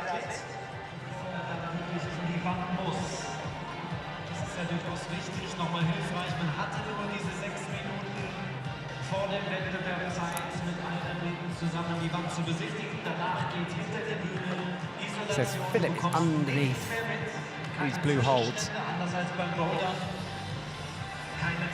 As we know, a pretty easy start here for the athletes. That blocked crimp, first couple snatched at it, but everyone else managing to make it look good and static. Pretty positive, as you can see.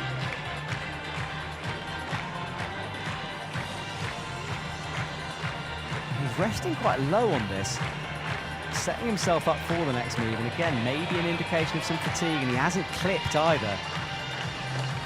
So jumps, almost misses it with the left hand, just holds on with the right.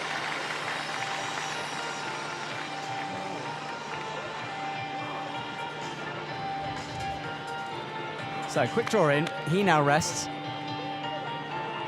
Not as clean as we've seen from some.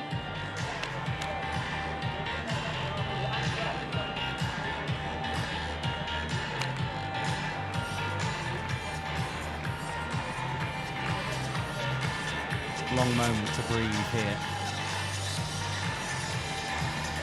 You'll know there haven't been any tops yet. To be fair, we don't see many tops in the men's competition, maybe the last couple. We've had a few comps recently where there's been a lot of tops and a lot of criticism. It's almost like the route set has gone the other way now. All right, you wanted it on? Here you go. Philip Schenk is on the sloper. That's a long clip, isn't it? Needs to pull out more rope, biting it to get some more slack into it.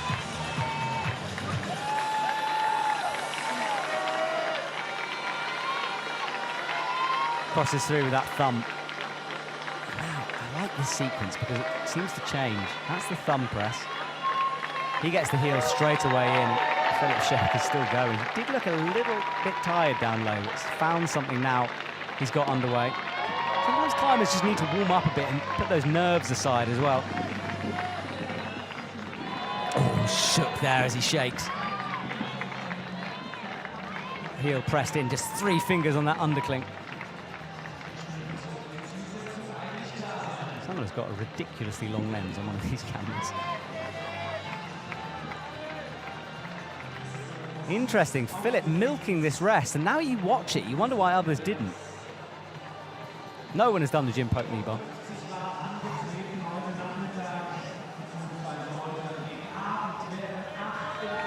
Cuts loose, powerful moves.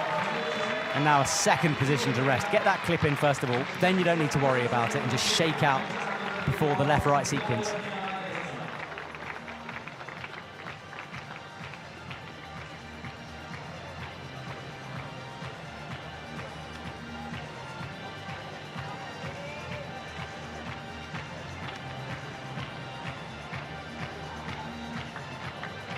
So shaking it out, trying to get that pump gone. He knows that this is the crux as he's at the very bottom of the volume, which pushes you out.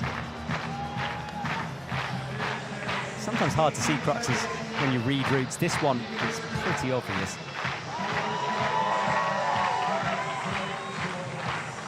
So here we go. No stopping now for Philip. Bumps nicely into the tick marks. Moves into 13th, 12th for now, towards that number 8 position.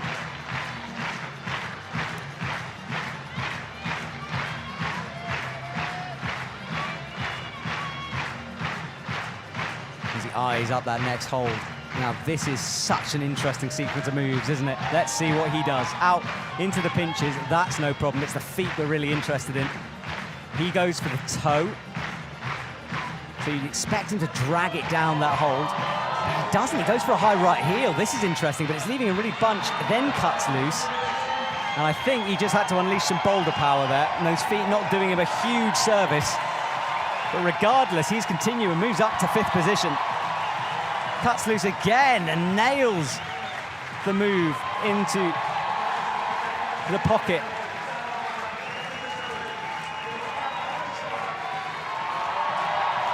Up he goes, moves off the crimp. And I tell you what, Alberto's high point is looking in danger here. Philip Schenk is on form once more. Could this be a second final in a row for him? He's avoiding the quick draw, which might indicate that he's burning out here. He'll just want to go high. No, yeah, look, he's avoiding it, thinking about it. He's trying to get the plus point. And the big fall all the way down. That will be a heart moment, roller coaster style, as his stomach drops upwards as he falls. But that is a second place finish from a man who should, by all rights, be on a beach having a beer. Philip Schenk, great performance from him. Goes into 2nd position.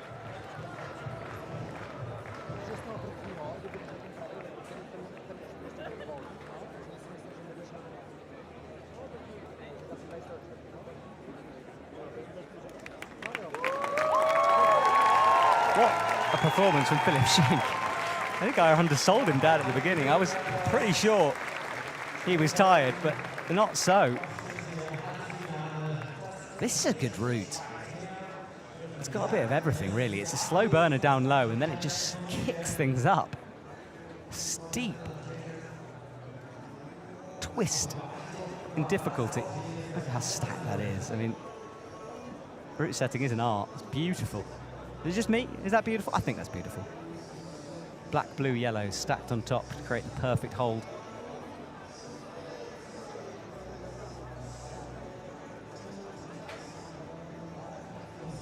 Swings in and out of our shot here, the sun just kissing his face.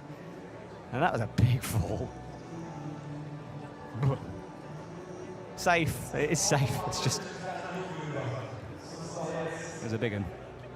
So Philip Schenk is done, great performance from him. Next up is his teammate, this man, Stefano Ghisolfi. Stefano Ghisolfi, who is clipped from Briançon last year, is being shared widely on social media, where he slapped into the volume. I was lucky enough to be there. He did an impossible move to stop himself falling. He's one of the best outdoor climbers in the world. Climbed 9C, oh, nearly said 9C. Climbed a 9C that became a 9B+. He's still on the lookout for his 9C. He's off to Flatanger fairly soon after this, where I think he's trying silence. Let's see. Well, Steph hasn't had the best competition year for him, considering his standards. He tends to turn it on for the big moments. This is a big moment.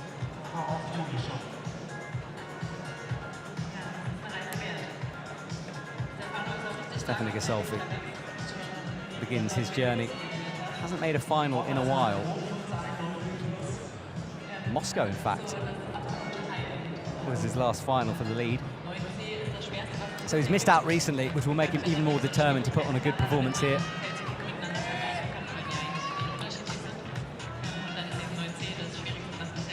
Lives, trains in Arco. There's a great underground training facility, actually, in his garage. He's built a bouldering wall in there, where he's had to tie bouldering pads to the back wall because it's that tight. Jumps over to the right, into the rest.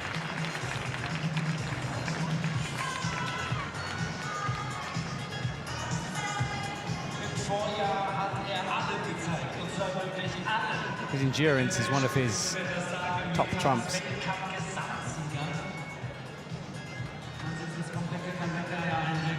Just hang on forever. But he does occasionally make the odd mistake, and that has cost him this year. So he needs to be precise with his moves. Qualified in a good position here. The 17th athlete out on stage on this league semi-final.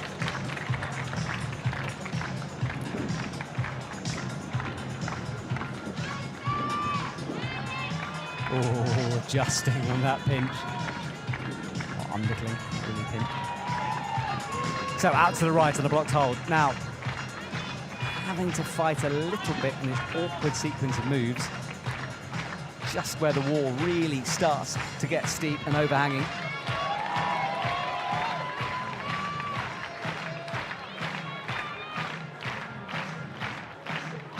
Up he comes, high heel.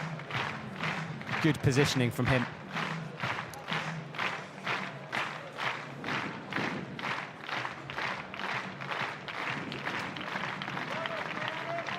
And launches out to the left. And safely into the rest from Stefano Ghisolfi. Tries to sort the feet out before clipping, in a good position now.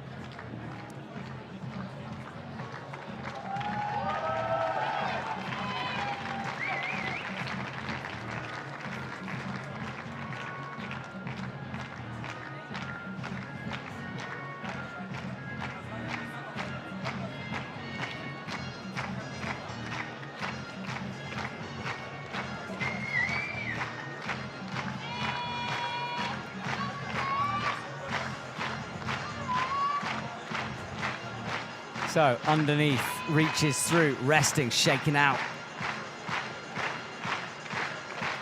That is our leaderboard. Doesn't show the top positions. So we've got Alberto Hines Lopez and Philip Schenk up there at the top. can see how many have fallen around this mark. So this is where things get difficult, as we know. Drops in. This, by now, familiar to us, makes the clip. Which method is he going to use? Toes, heels?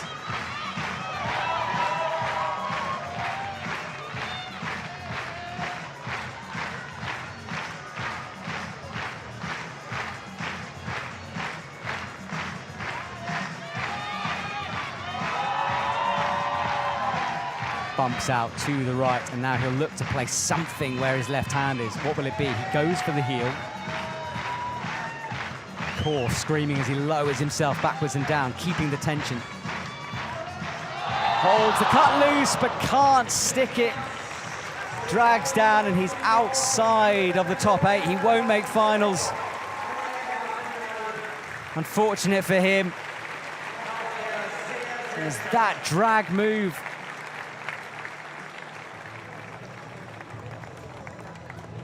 That was the first blocked crimp, which he had well. No problem so far.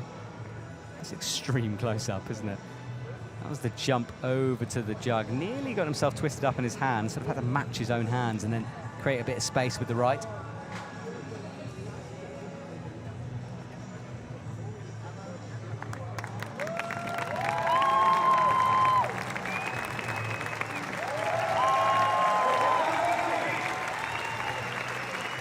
Made sure with the toe heel, that kind of bicycle style move, pulling with the toes, pushing with the foot.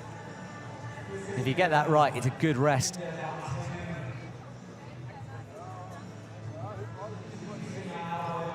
That was what did him. Couldn't hold the swing. You could see that heel dragging a little bit too aggressively, went past the point, legs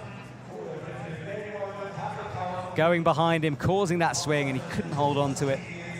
Needed to be a little bit slower on that move.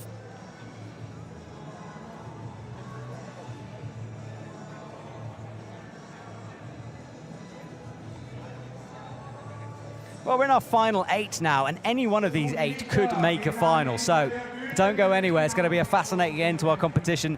Mejdi Schalk is out and about. He could have won a gold medal last night if things had gone differently. Couldn't quite manage it.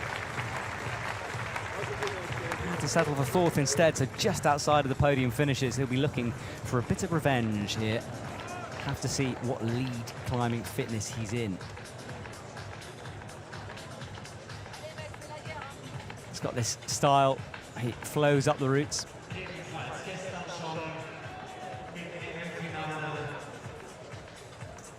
And immediately in with the heels, nice and precise from him. Gets the early clip. This is where he just needs to remember not to overgrip, not to overthink yourself in the bottom part.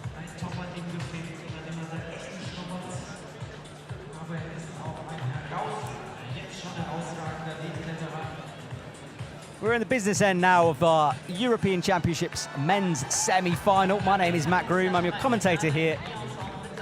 Later on this afternoon, we will see the final for the men's lead and the final for the women's boulder. Janja Garnbret on form earlier on. And we're watching Mejdi Schalk make his way upwards, vying for the top 8 position at a finals place here this evening. Just outside of the podium places in the boulder. Again, one you have to keep an eye on for fatigue because of the amount of climbing he's done.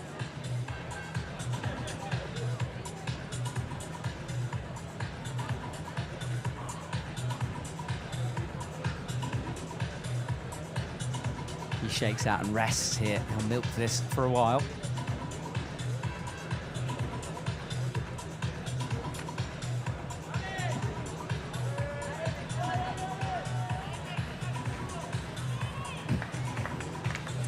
Momentarily out of shot. Spends a lot of time training and climbing around Geneva, Chamonix area. He actually put up a 8A boulder in my local bouldering forest, which no one had even looked at before. I never even knew it was a line. And he's got this real dynamic jump to him. Spring in his step.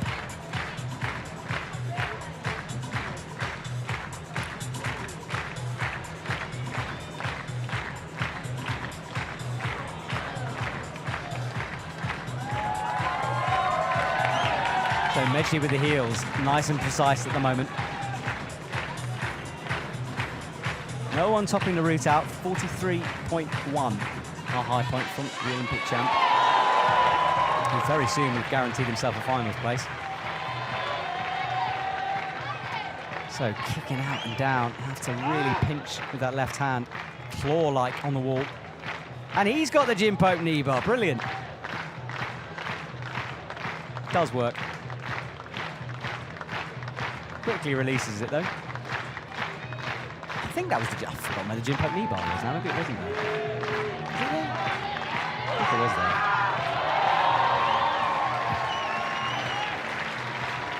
So Mejdi looks out of the crowd, checks the time as he makes this clip, and imagine his perspective in the stadium. Everyone's eyes on you, halfway up one of these routes, and the semi-final routes tend to be sometimes even more difficult than the finals routes.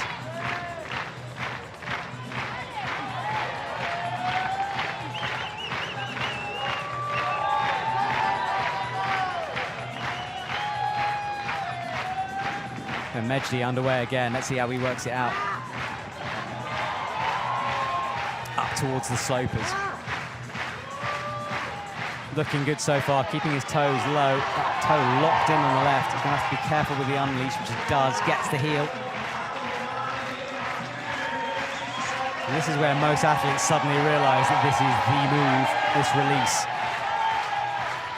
Having to fight, shaking on the wall. And there's a big swing, and you could see the moment he released it that it wasn't going to work. Out of the final, unlucky from him. Same place as Stefano Ghisolfi.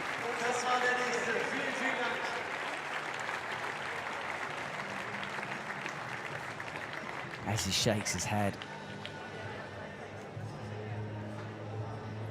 This was down low. It was pretty wild there, actually, wasn't it? Almost overjumped it.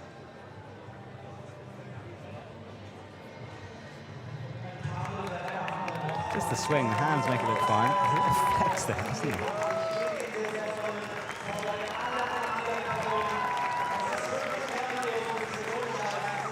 And then near the top, the cut loose, you could see he just went backwards, backwards, backwards, tried to snatch up as he was going. Wasn't going to find the hold, but. Now, Hamish MacArthur would have been climbing here, but as we said, he's sick, had to pull out. So Domin Skofitz, his turn to climb. Again, part of that Slovenian team, and Domin is an overall winner. It's been a long time since he stood up there. But he's a climber with so much skill.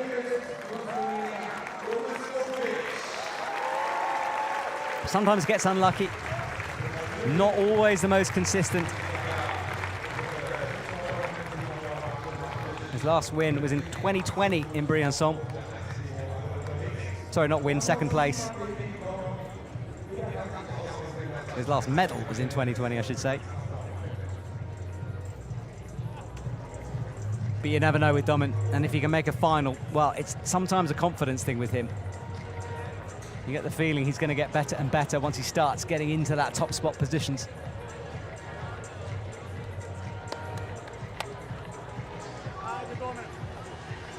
Domin is underway. Owner of the most enormous climbing wall I've ever had the privilege to go and have a look at. Huge lead wall he's built there, almost too big. So he should and does have the endurance. Certainly got the facilities for it.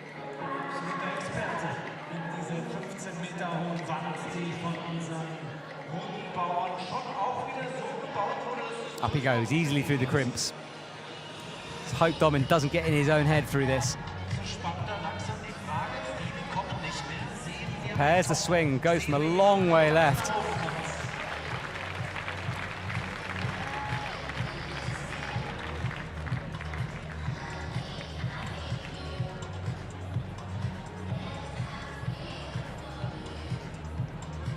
So he hangs off the jug and rests here.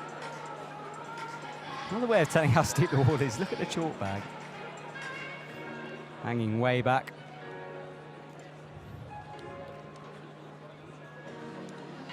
high on the wall now as he comes up. So that's what he has in front of him, and that's such a good angle, isn't it, just to show you can't see the top of the wall from the bottom.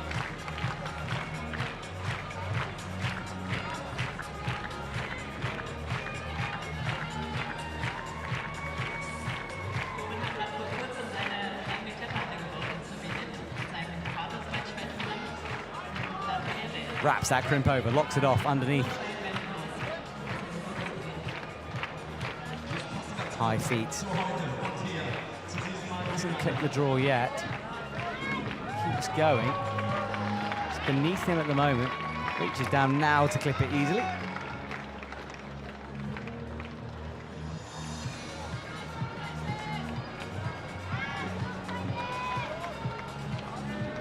Then rotating that thumb round, and that will twist all the way as to start facing the direction he's going.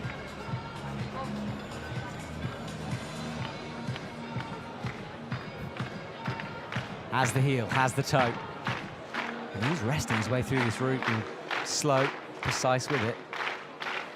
I know time is not really a factor, it's more the difficulty of the route.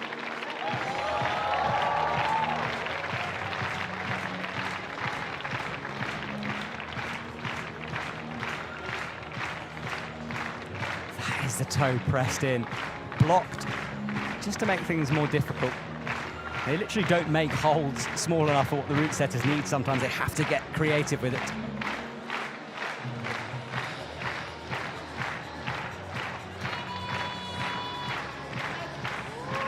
Ooh, big cut loose for him as he gets the heel in underneath and sort of bridging that triangle. That's a strange position to be in. Looking at that extended quick draw. He's going past it, which is interesting, which might mean he's burning out. But now, look, he's got his leg, it's fine. It's just the angle made it look like it was too low. And often the rule of thumb with quick draws is that you want to clip it kind of when you're level with it. If you're clipping it from way below, you have to drag up all the rope. It's a stretch. It's difficult to do it. And a good example of that from Domin. He waited till he was right next to it. It was an easy clip in. Just a bit different.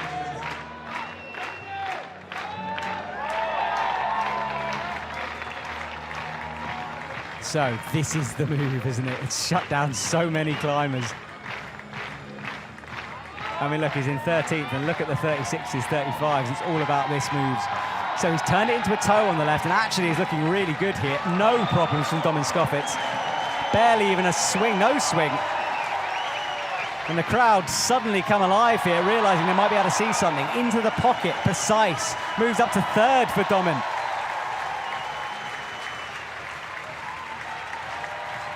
Up to the top, gets feet established now, and if he's fresh, he might make a real play for a top here. But this is where things get crimpy, and after all those thuggy moves, your fingers start to uncurl as he walks through, gets the rope flicked to the correct side of his leg, and gets the draw. Domin Skofitz is a few moves away from the lead. Misses. That was technical mastery from Domin Skofitz. Completely took out the need to swing through the crux section.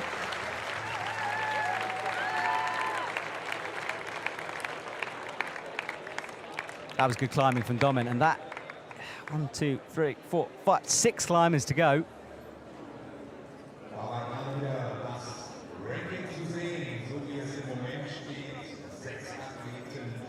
That was good climbing all the way from Domin. Did it at his own pace, his own style. Some pretty unique moves there along the way. That was the cut loose. Just absolutely nailed it. A small bump adjust on it, but he was sunk in by that point. And that was just pure powering out on that. Not a slip. Difficult top sequence. I don't know if anyone could get through that. We'll see. 6 to go.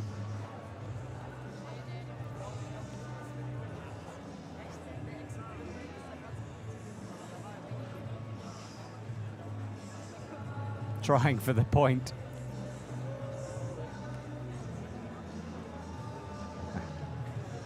Yeah, he was done on that. Okay, next up, Sascha Leben is coming out. He's won here before.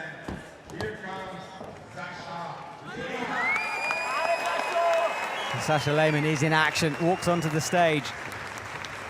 Now, Sasha, for sure, has the skill, technique, everything required for a comp like this, but he occasionally does make the odd mistake. So don't look away for a second here, because honestly, Sasha can either crush or fall. And I appreciate that anyone can do that, but it's always a bit nervy with Sasha.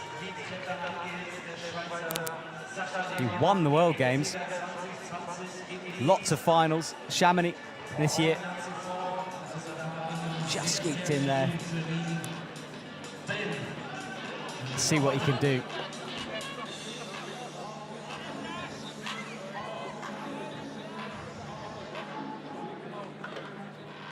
Made a bit of an error in Chamonix with a sort of swingy move, a really awkward sequence. Not really an error, it just, that's where he got caught out. So he can go. And he tends to do better when he has good early sequences. I love this dipping position. Who needs free? So he's going to probably generate a bit of swing by kicking off that volume, but he's using it as a quick opportunity to rest. Swinging. And he'll jump. Makes it work.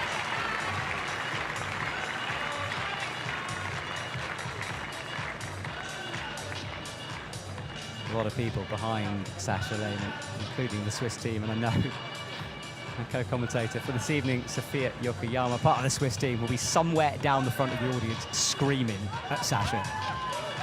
If you're Swiss, you should be too.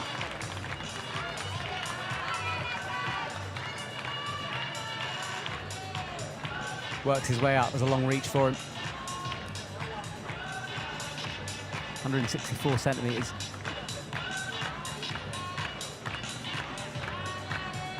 It's interesting, isn't it? The first few athletes made a sort of a cut loosey, tensiony move to make that. Sasha just steps up.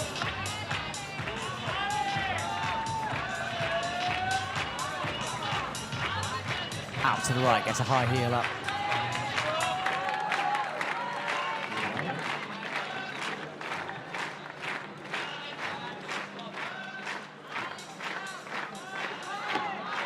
Brings himself through, slaps around the corner. Can't wait to see Sasha on the crux of this. We've got a few sequences to go though as he gets the heel.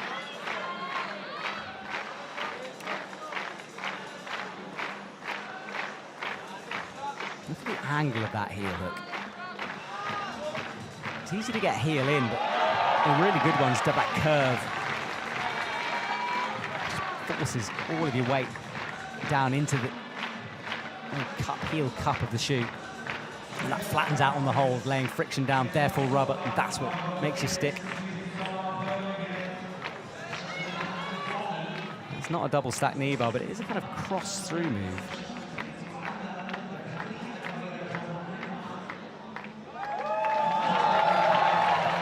Reaches back and shakes out. It's good for the arms, bad for the core and the legs, this.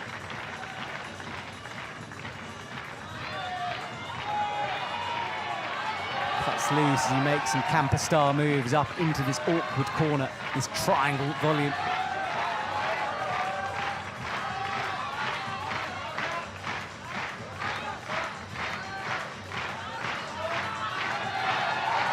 Right, this is it. Come on, Sasha, what have you got?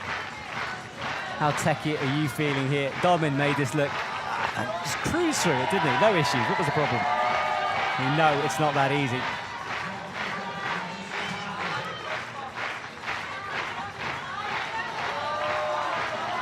He's into the pinches now. Let's watch. He howls a big cut loose, kicking his legs backwards, keeping the swing in. And that was an example of when he used the swing. He had the beans to hold it. And he backs Sasha at this point as he moves into seventh and into the pocket, right. Into fourth. It's one hold making the big difference. So you would really start to favour Sasha Lehmann here to go further. Oh, but no. We're waiting for the score to be updated. It's going to be within the top 8, of course.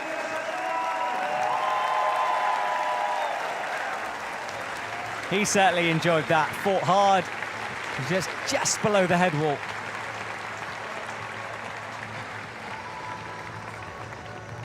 That was a big swing he had to generate there.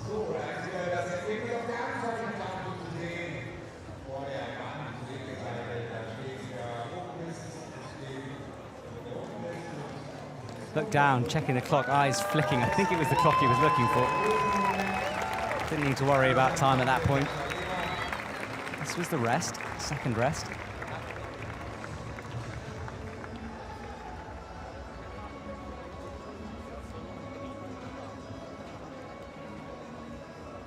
And then the top sequence, well, it's just you're redlining all the way after that crux move. Once you made the move into the pocket, if you can pull that off, you haven't got a lot left in your arms by that moment.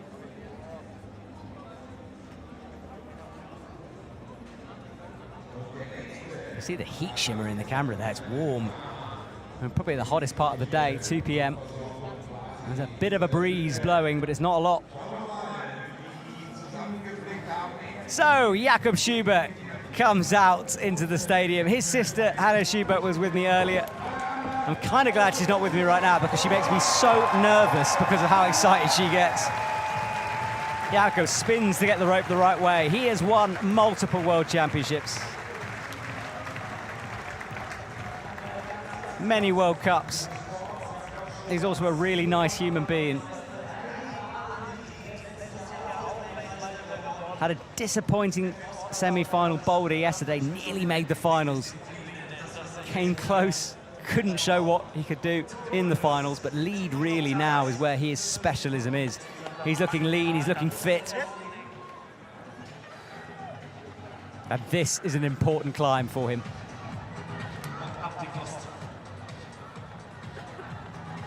Has Jakob Schubert got it today? Has he got the endurance? Is he feeling it? 5 athletes to go.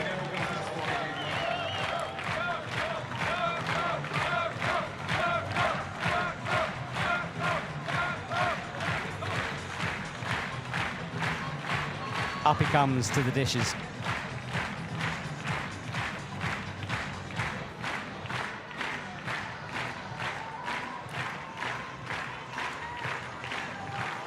Easily out to the rest. The difference there, Sasha had to generate so much swing to get into it. So Jakob just sort of reached over.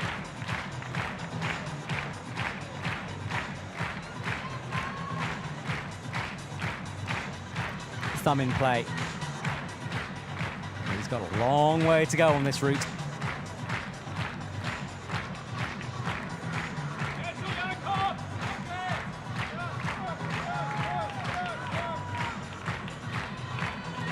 Takes a long time to rest here. No one has topped this out, remember. Who are you betting?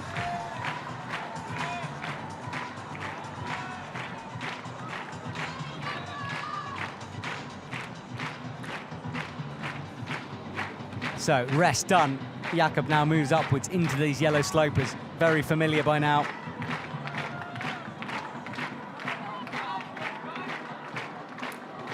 In the final in Innsbruck, we came 5th in front of that home crowd. Which, I mean, to say they were behind him was an understatement. They were roaring for him as he climbed in Innsbruck. He's popular in Germany too, almost like an adopted favourite.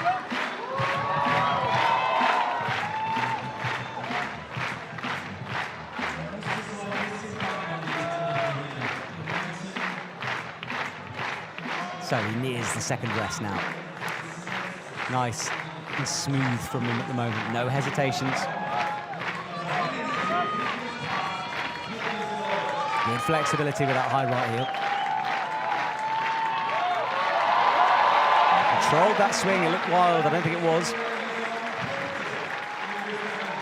He does a similar style to Sasha, crossing those legs underneath.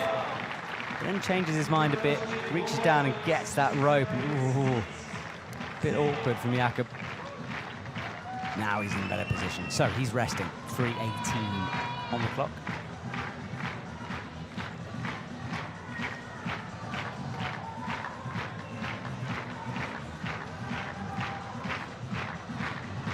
Shakes out above the audience.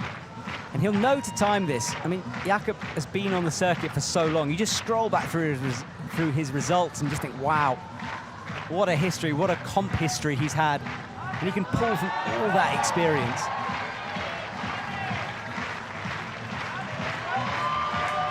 Of course, you remember his bronze medal at the Olympics. Against the odds, he pulled that one off. But here we go, as you read this correctly.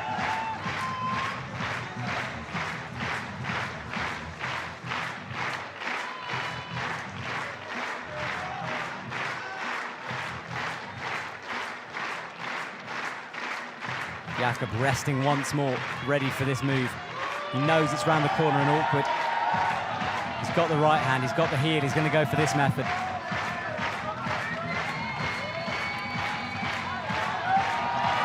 Cuts loose and holds it, just committed to it.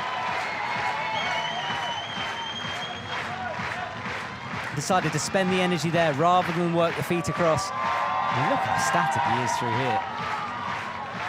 Gets the right foot dropping out, has the left hand easily into the pocket for Jakob Schubert. And once again, Jakob Schubert is climbing his way into a finals.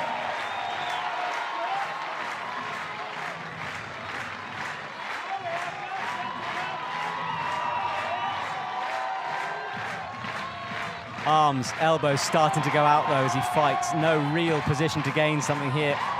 Well, that's a good clip from him. And he reaches up, right, nearing Alberto's point. Slowly gets the black hold on the left. Bumps up again. Jakob Schubert with the high point soon. And there it is, moves into first position. Can he finish this route out? He's on the crimps, he's on the small holds. Has he got the crimp power at this stage? It looks like he might be about to fall. Comes up and he does, but what a performance. 46 from Jakob Schubert.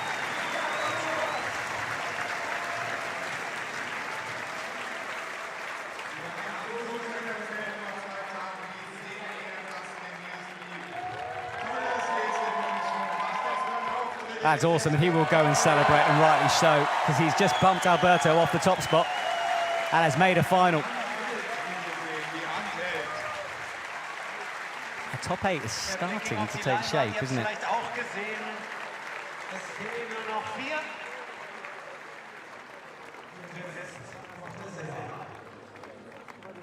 Jakob just has endurance, doesn't he? He's just one of those climbers.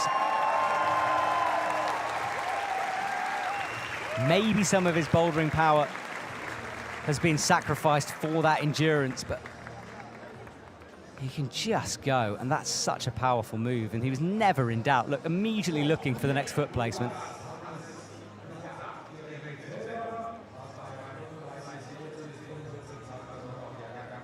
Straight away, he was never losing that, was he? And then the final hold slightly missed the pinch crimp thing, but by that point it didn't matter, he's in.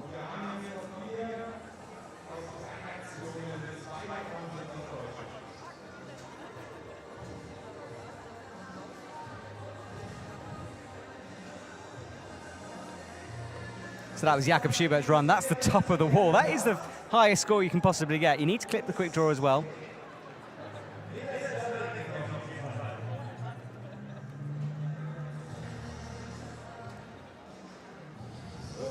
Well, we have that rotation into Luka Potičak.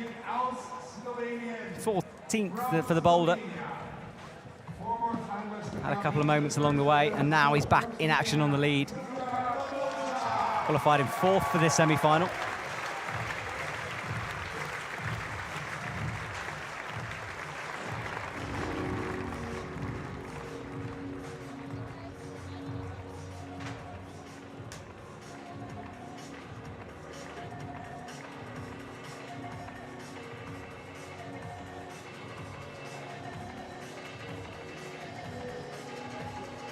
So he looks up at the wall from Team Slovenia. Last Slovenian out. His teammate Domen Skofec did brilliantly on this route a few climbers ago.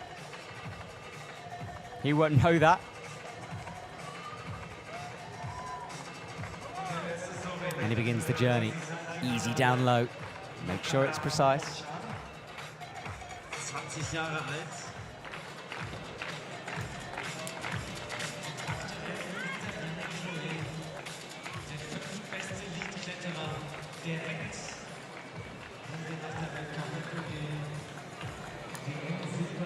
So Luca down low on the underclings, looking good at the moment. It's one of those, again, who has potential. Finals this year to draw on, 4th in Chamonix, 4th in Innsbruck. Bronze at the Continental Cup in Arco, so can he convert this to the biggest of stages?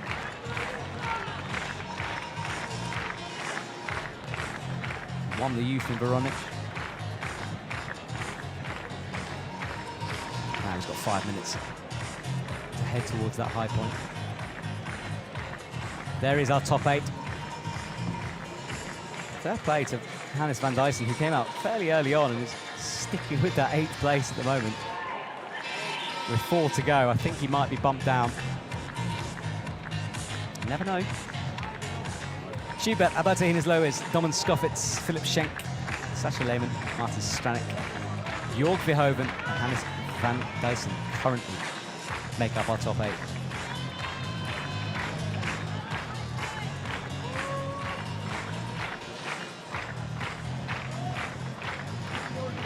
That's the story so far, but with more to be written here. Alex Magos, Adam Ondra, Yannick Floet and this man are our last athletes.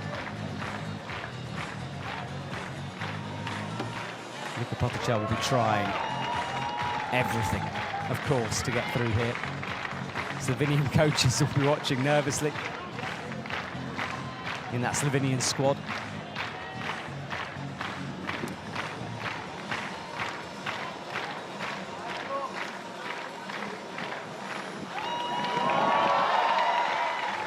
Cuts loose and gets a cheer of appreciation for the crowd as he quickly comes into the rest.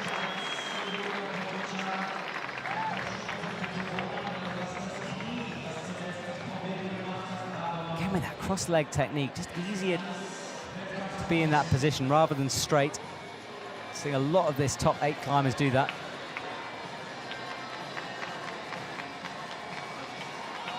You can sort of see that lactic acid, that pump draining out of the arms.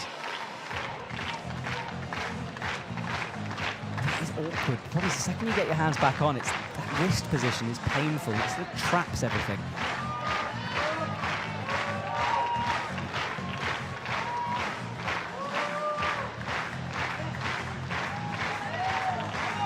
Double bump. Precision on the tick marks. Now, this is it. Let's see what happens. On the squadra holds. And the volumes.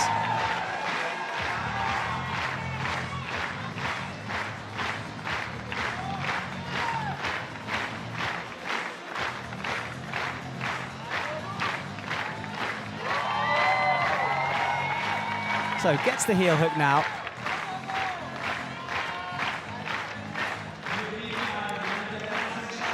Watch as we rotate round to show the angle he's on. He's bringing the right toe, but no, that's not best. He's really fighting, has to hold the cutlass, gets his right leg tangled up in the rope. Manages to work his way through that. That's where Toby Roberts got to. And look at Van Duysen's score, 36.1, could be in danger here. It is, he gets pushed down. Luca moving up into 6th. Jörg Verhoeven now on the danger spot.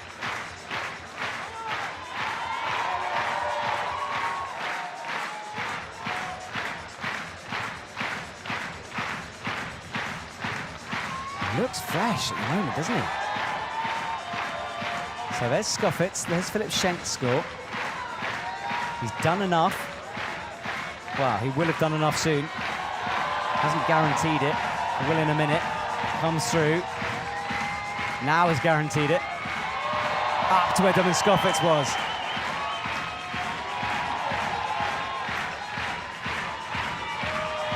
Oh, he's looking really good coming into the crimps as the sun peaks over the top of the wall. With a minute to go, he falls 43.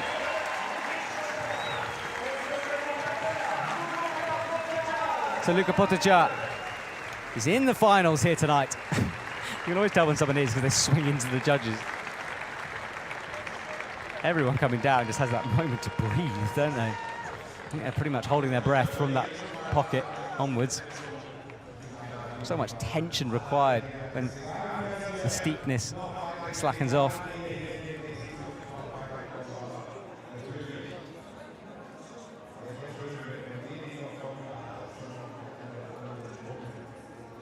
This was down low, and look at the fight he's having to do. Oh, he's always on the flick for the next sequence. That's interesting to see. When they're swinging out, immediately their eyes click in. They're not thinking about the swing, they know they've got it. And often, when a climber hasn't got it, you'll see the eyes go a bit wild as they go out. But this was the moment. He got that right leg tangled up, screaming as he came through. Not ideal positioning, but he tried to get the toe involved on the volume as well, and that's what caused that tangle. And the last few moves near the top, and things get crimpy again, which is the last thing you want when your arms are tired. And he took the big swing down.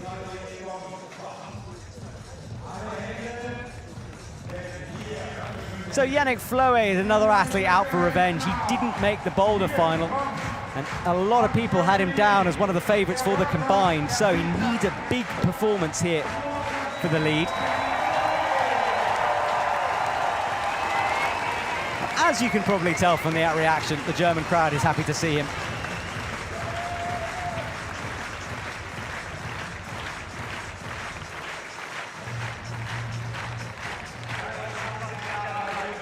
So Yannick Floé will have saved a little bit of skin by not making that finals. So can he use that to his advantage now? One less round than some of these.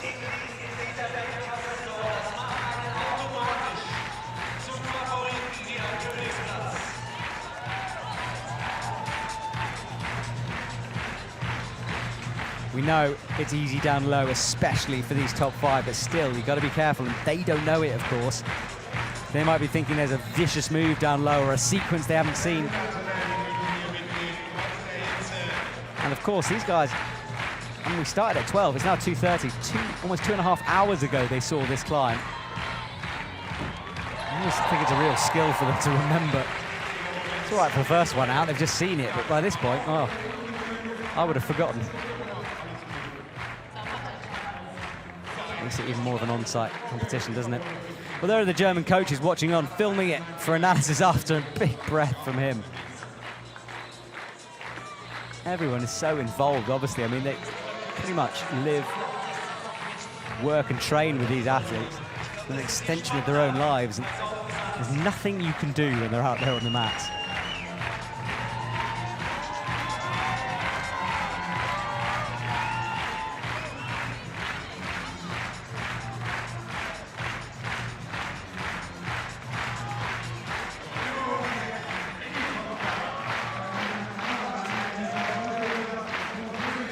So Yannick Floé, oh, really snatches for that. Went a bit high on it. Awkward. Man's got shoulders for days, though, and you can see how easy he did that move. Loves it when things get thuggy.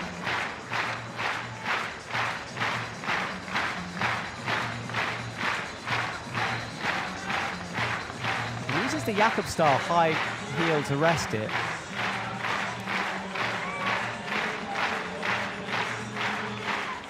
Cuts loose and goes, preparing himself for that swing.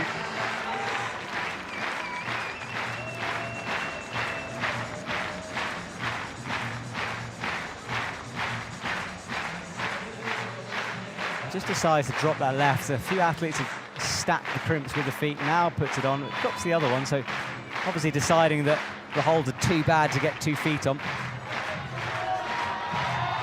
Comes into a heel, interesting. Bumps up to the tick mark. Now, if Yannick chooses to, he can definitely hold this swing. It just depends if he reads it like that.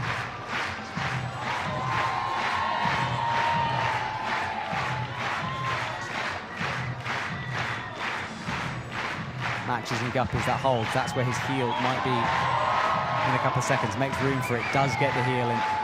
Now he just needs to make sure that he only goes when he's ready.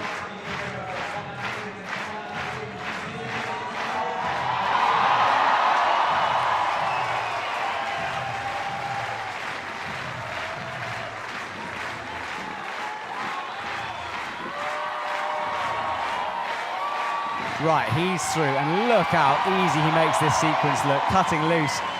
He's still got energy here. 2.5 minutes to go.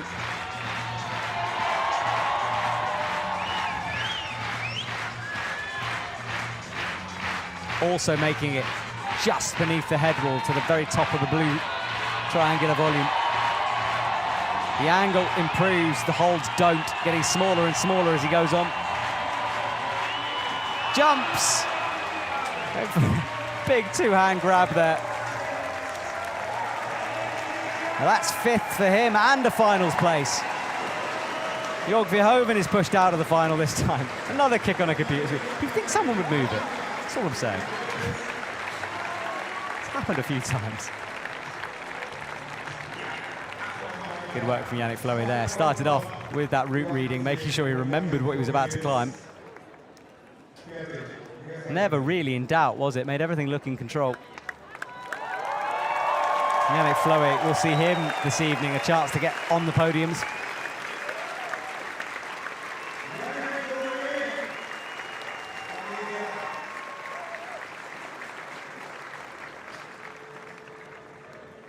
And this is the move, big double hands up. He was just making sure of the extra 0.1 there. I'm not sure even the hole was big enough for 2 hands.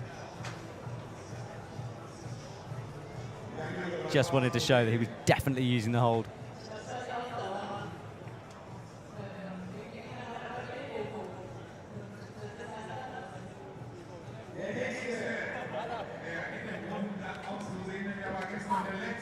So Adam Ondra, our penultimate athlete out. He was 3rd last night in the boulder. Hopefully he's recovered, no tape on his skin, and if you've seen videos of Adam, we know he's got some pretty special skin. Gets a big reaction from the crowd. He is one who could top this.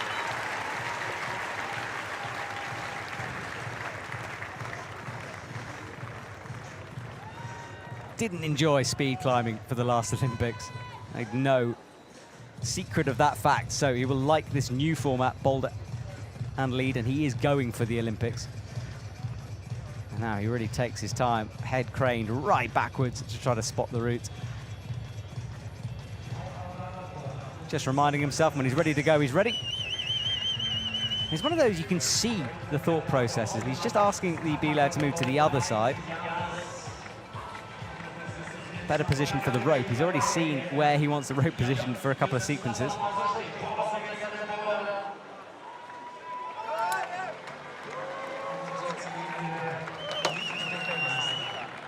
B-lad having to catch up with him there.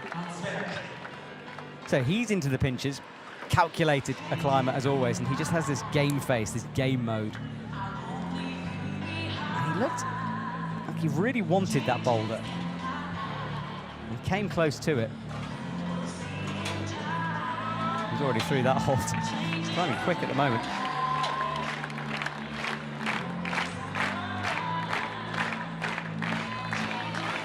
Sets himself for the swing. Easy in from Adam Ondra.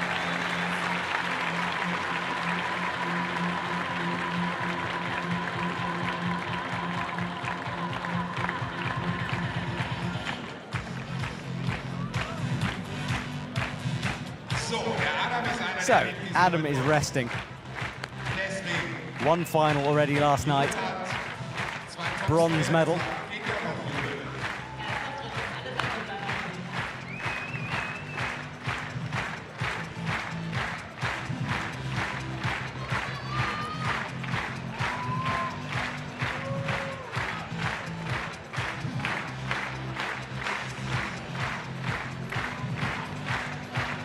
That's the crimps he's holding on to.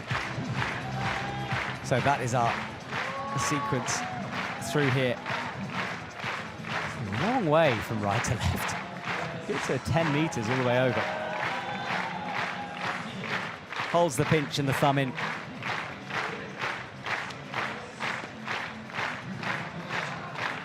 He's also returning to Flatanger soon, the cave in Norway where the world's hardest route was for a long time.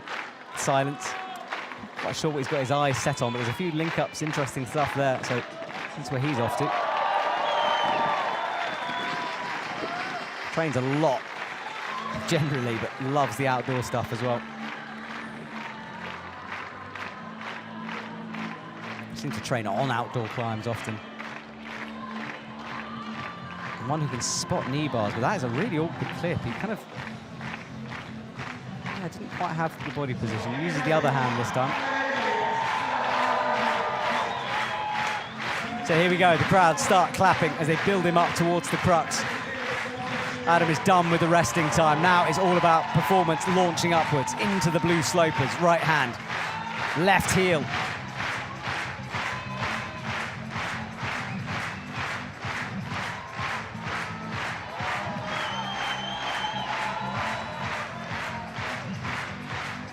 What will he use through this? He's very tall. Gets the left in. Will he just commit to the swing? There's a lot of him to swing.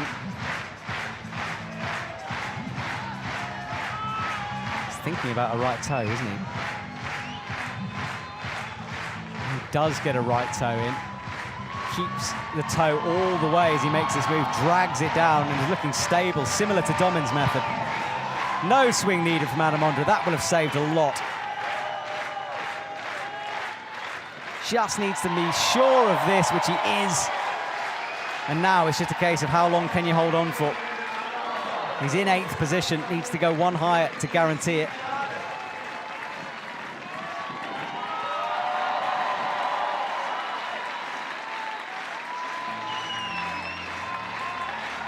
That's where Sasha Lehmann got.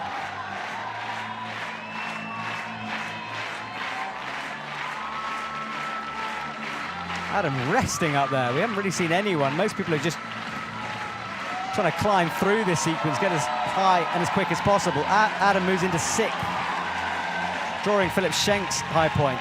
Again, he's resting. Finding good sequences as he starts to turn the lip into the head wall, which is short here in Munich. It's all about the roof on this wall. Again, a drop knee, but eventually bobbles down, and we'll wait to see where he's left on that. No one coming near Jakob Schubert's score currently.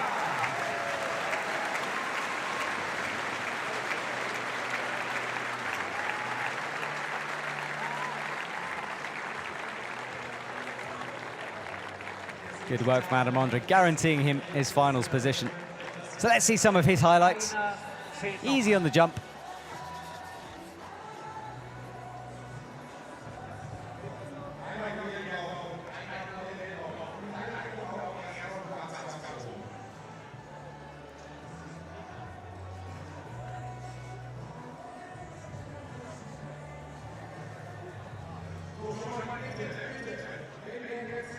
These were the moves to get him there.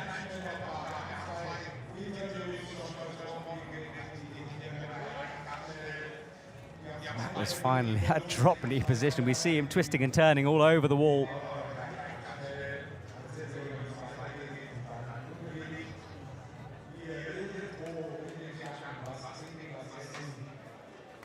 So Alex Megos is our final climber out. Big smile on his face.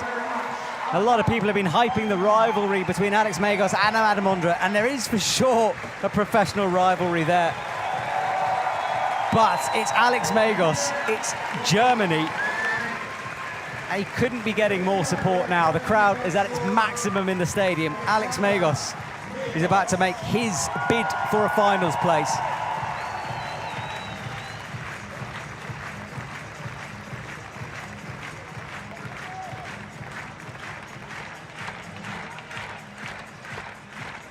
Here he goes, pulls onto the wall.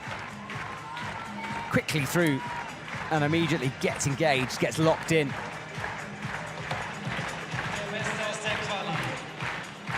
Bronze medal in Villars in Switzerland recently.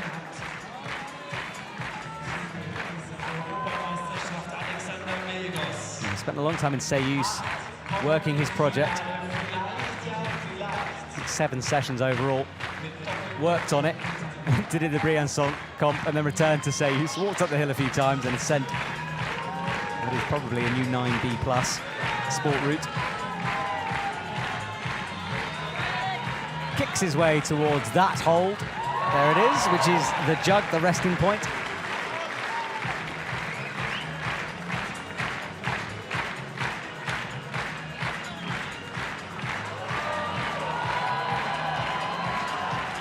Oh, that high reach. We saw a few people trying to stretch, but that's a long way.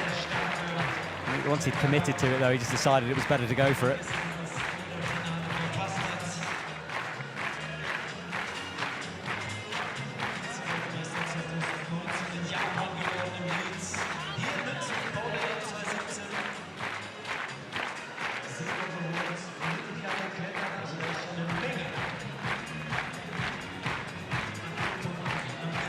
So Alex back on the way again, made that high clip, so doesn't need to think about it now. Rocks up with the left foot rather than the right heel, into the slopers, our final athlete out, aiming for at least 30 or 40 should be. Or if he draws Sasha Lehmann's 39.1, he will bump him due to his positioning, coming out last into the semi-finals, qualifying in first position. Purple and blue throughout the crowd there, the colours of the games. Crosses through to the sloper, gets the thumb engaged. And the knee scrub in there.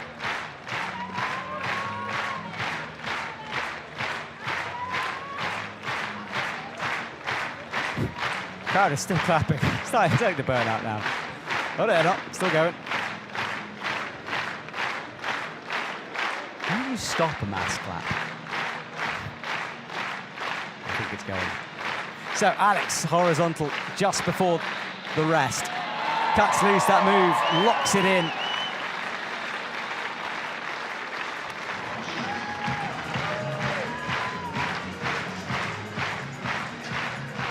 Alex enjoying climbing in front of this crowd, in front of his supporters.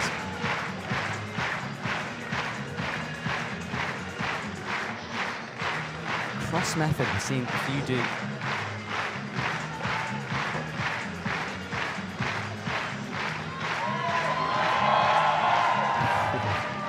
Bumps into the slopers, needs to be careful through here. Little energy as possible as he comes into the triangle.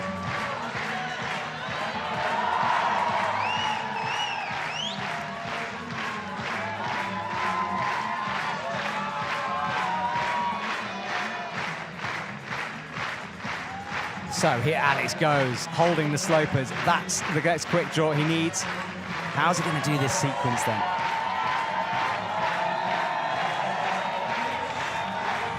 No trickery perhaps required. Maybe he's just going to cut loose and go. He does.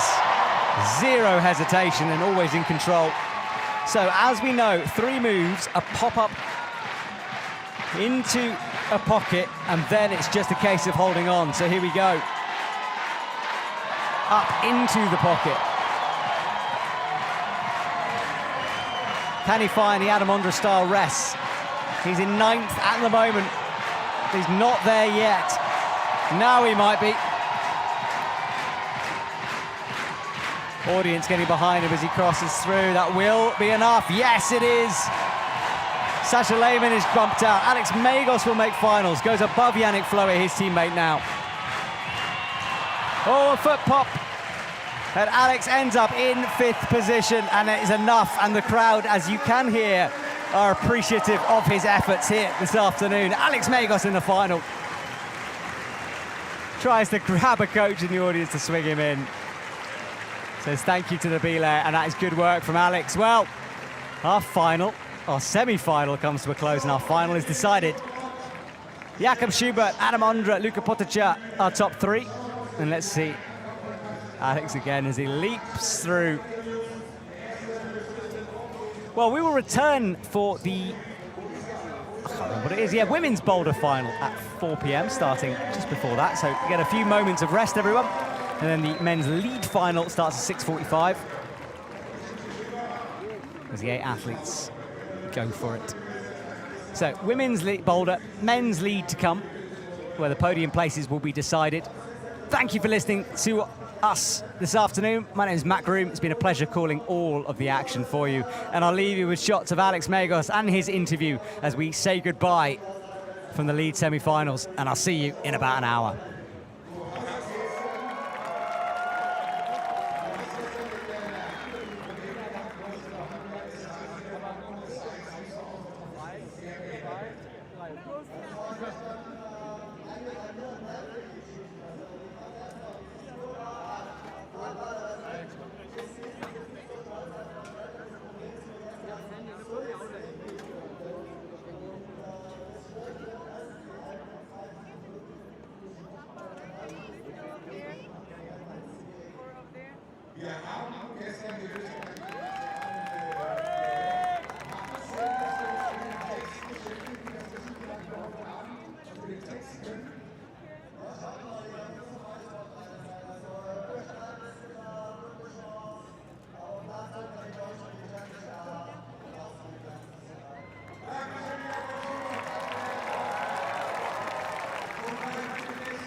Genau das, was uns Jule Wurm erklärt hat, ich habe eher den Eindruck, sie weiß genau, was sie uns da sagt, perfekt analysiert von der Jule.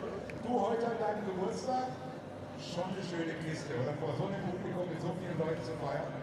Ja, auf jeden Fall. Aber ich hoffe, dass keiner heute Abend sieht. Hier sind die Nebenwald. Du siehst uns da ganz einfach. Wir sind nicht, wenn du gewinnst, versprochen. Danke, wir sehen uns heute Abend. Dankeschön. So, hier, weiß ich nicht, alles gut.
Applaus da oben.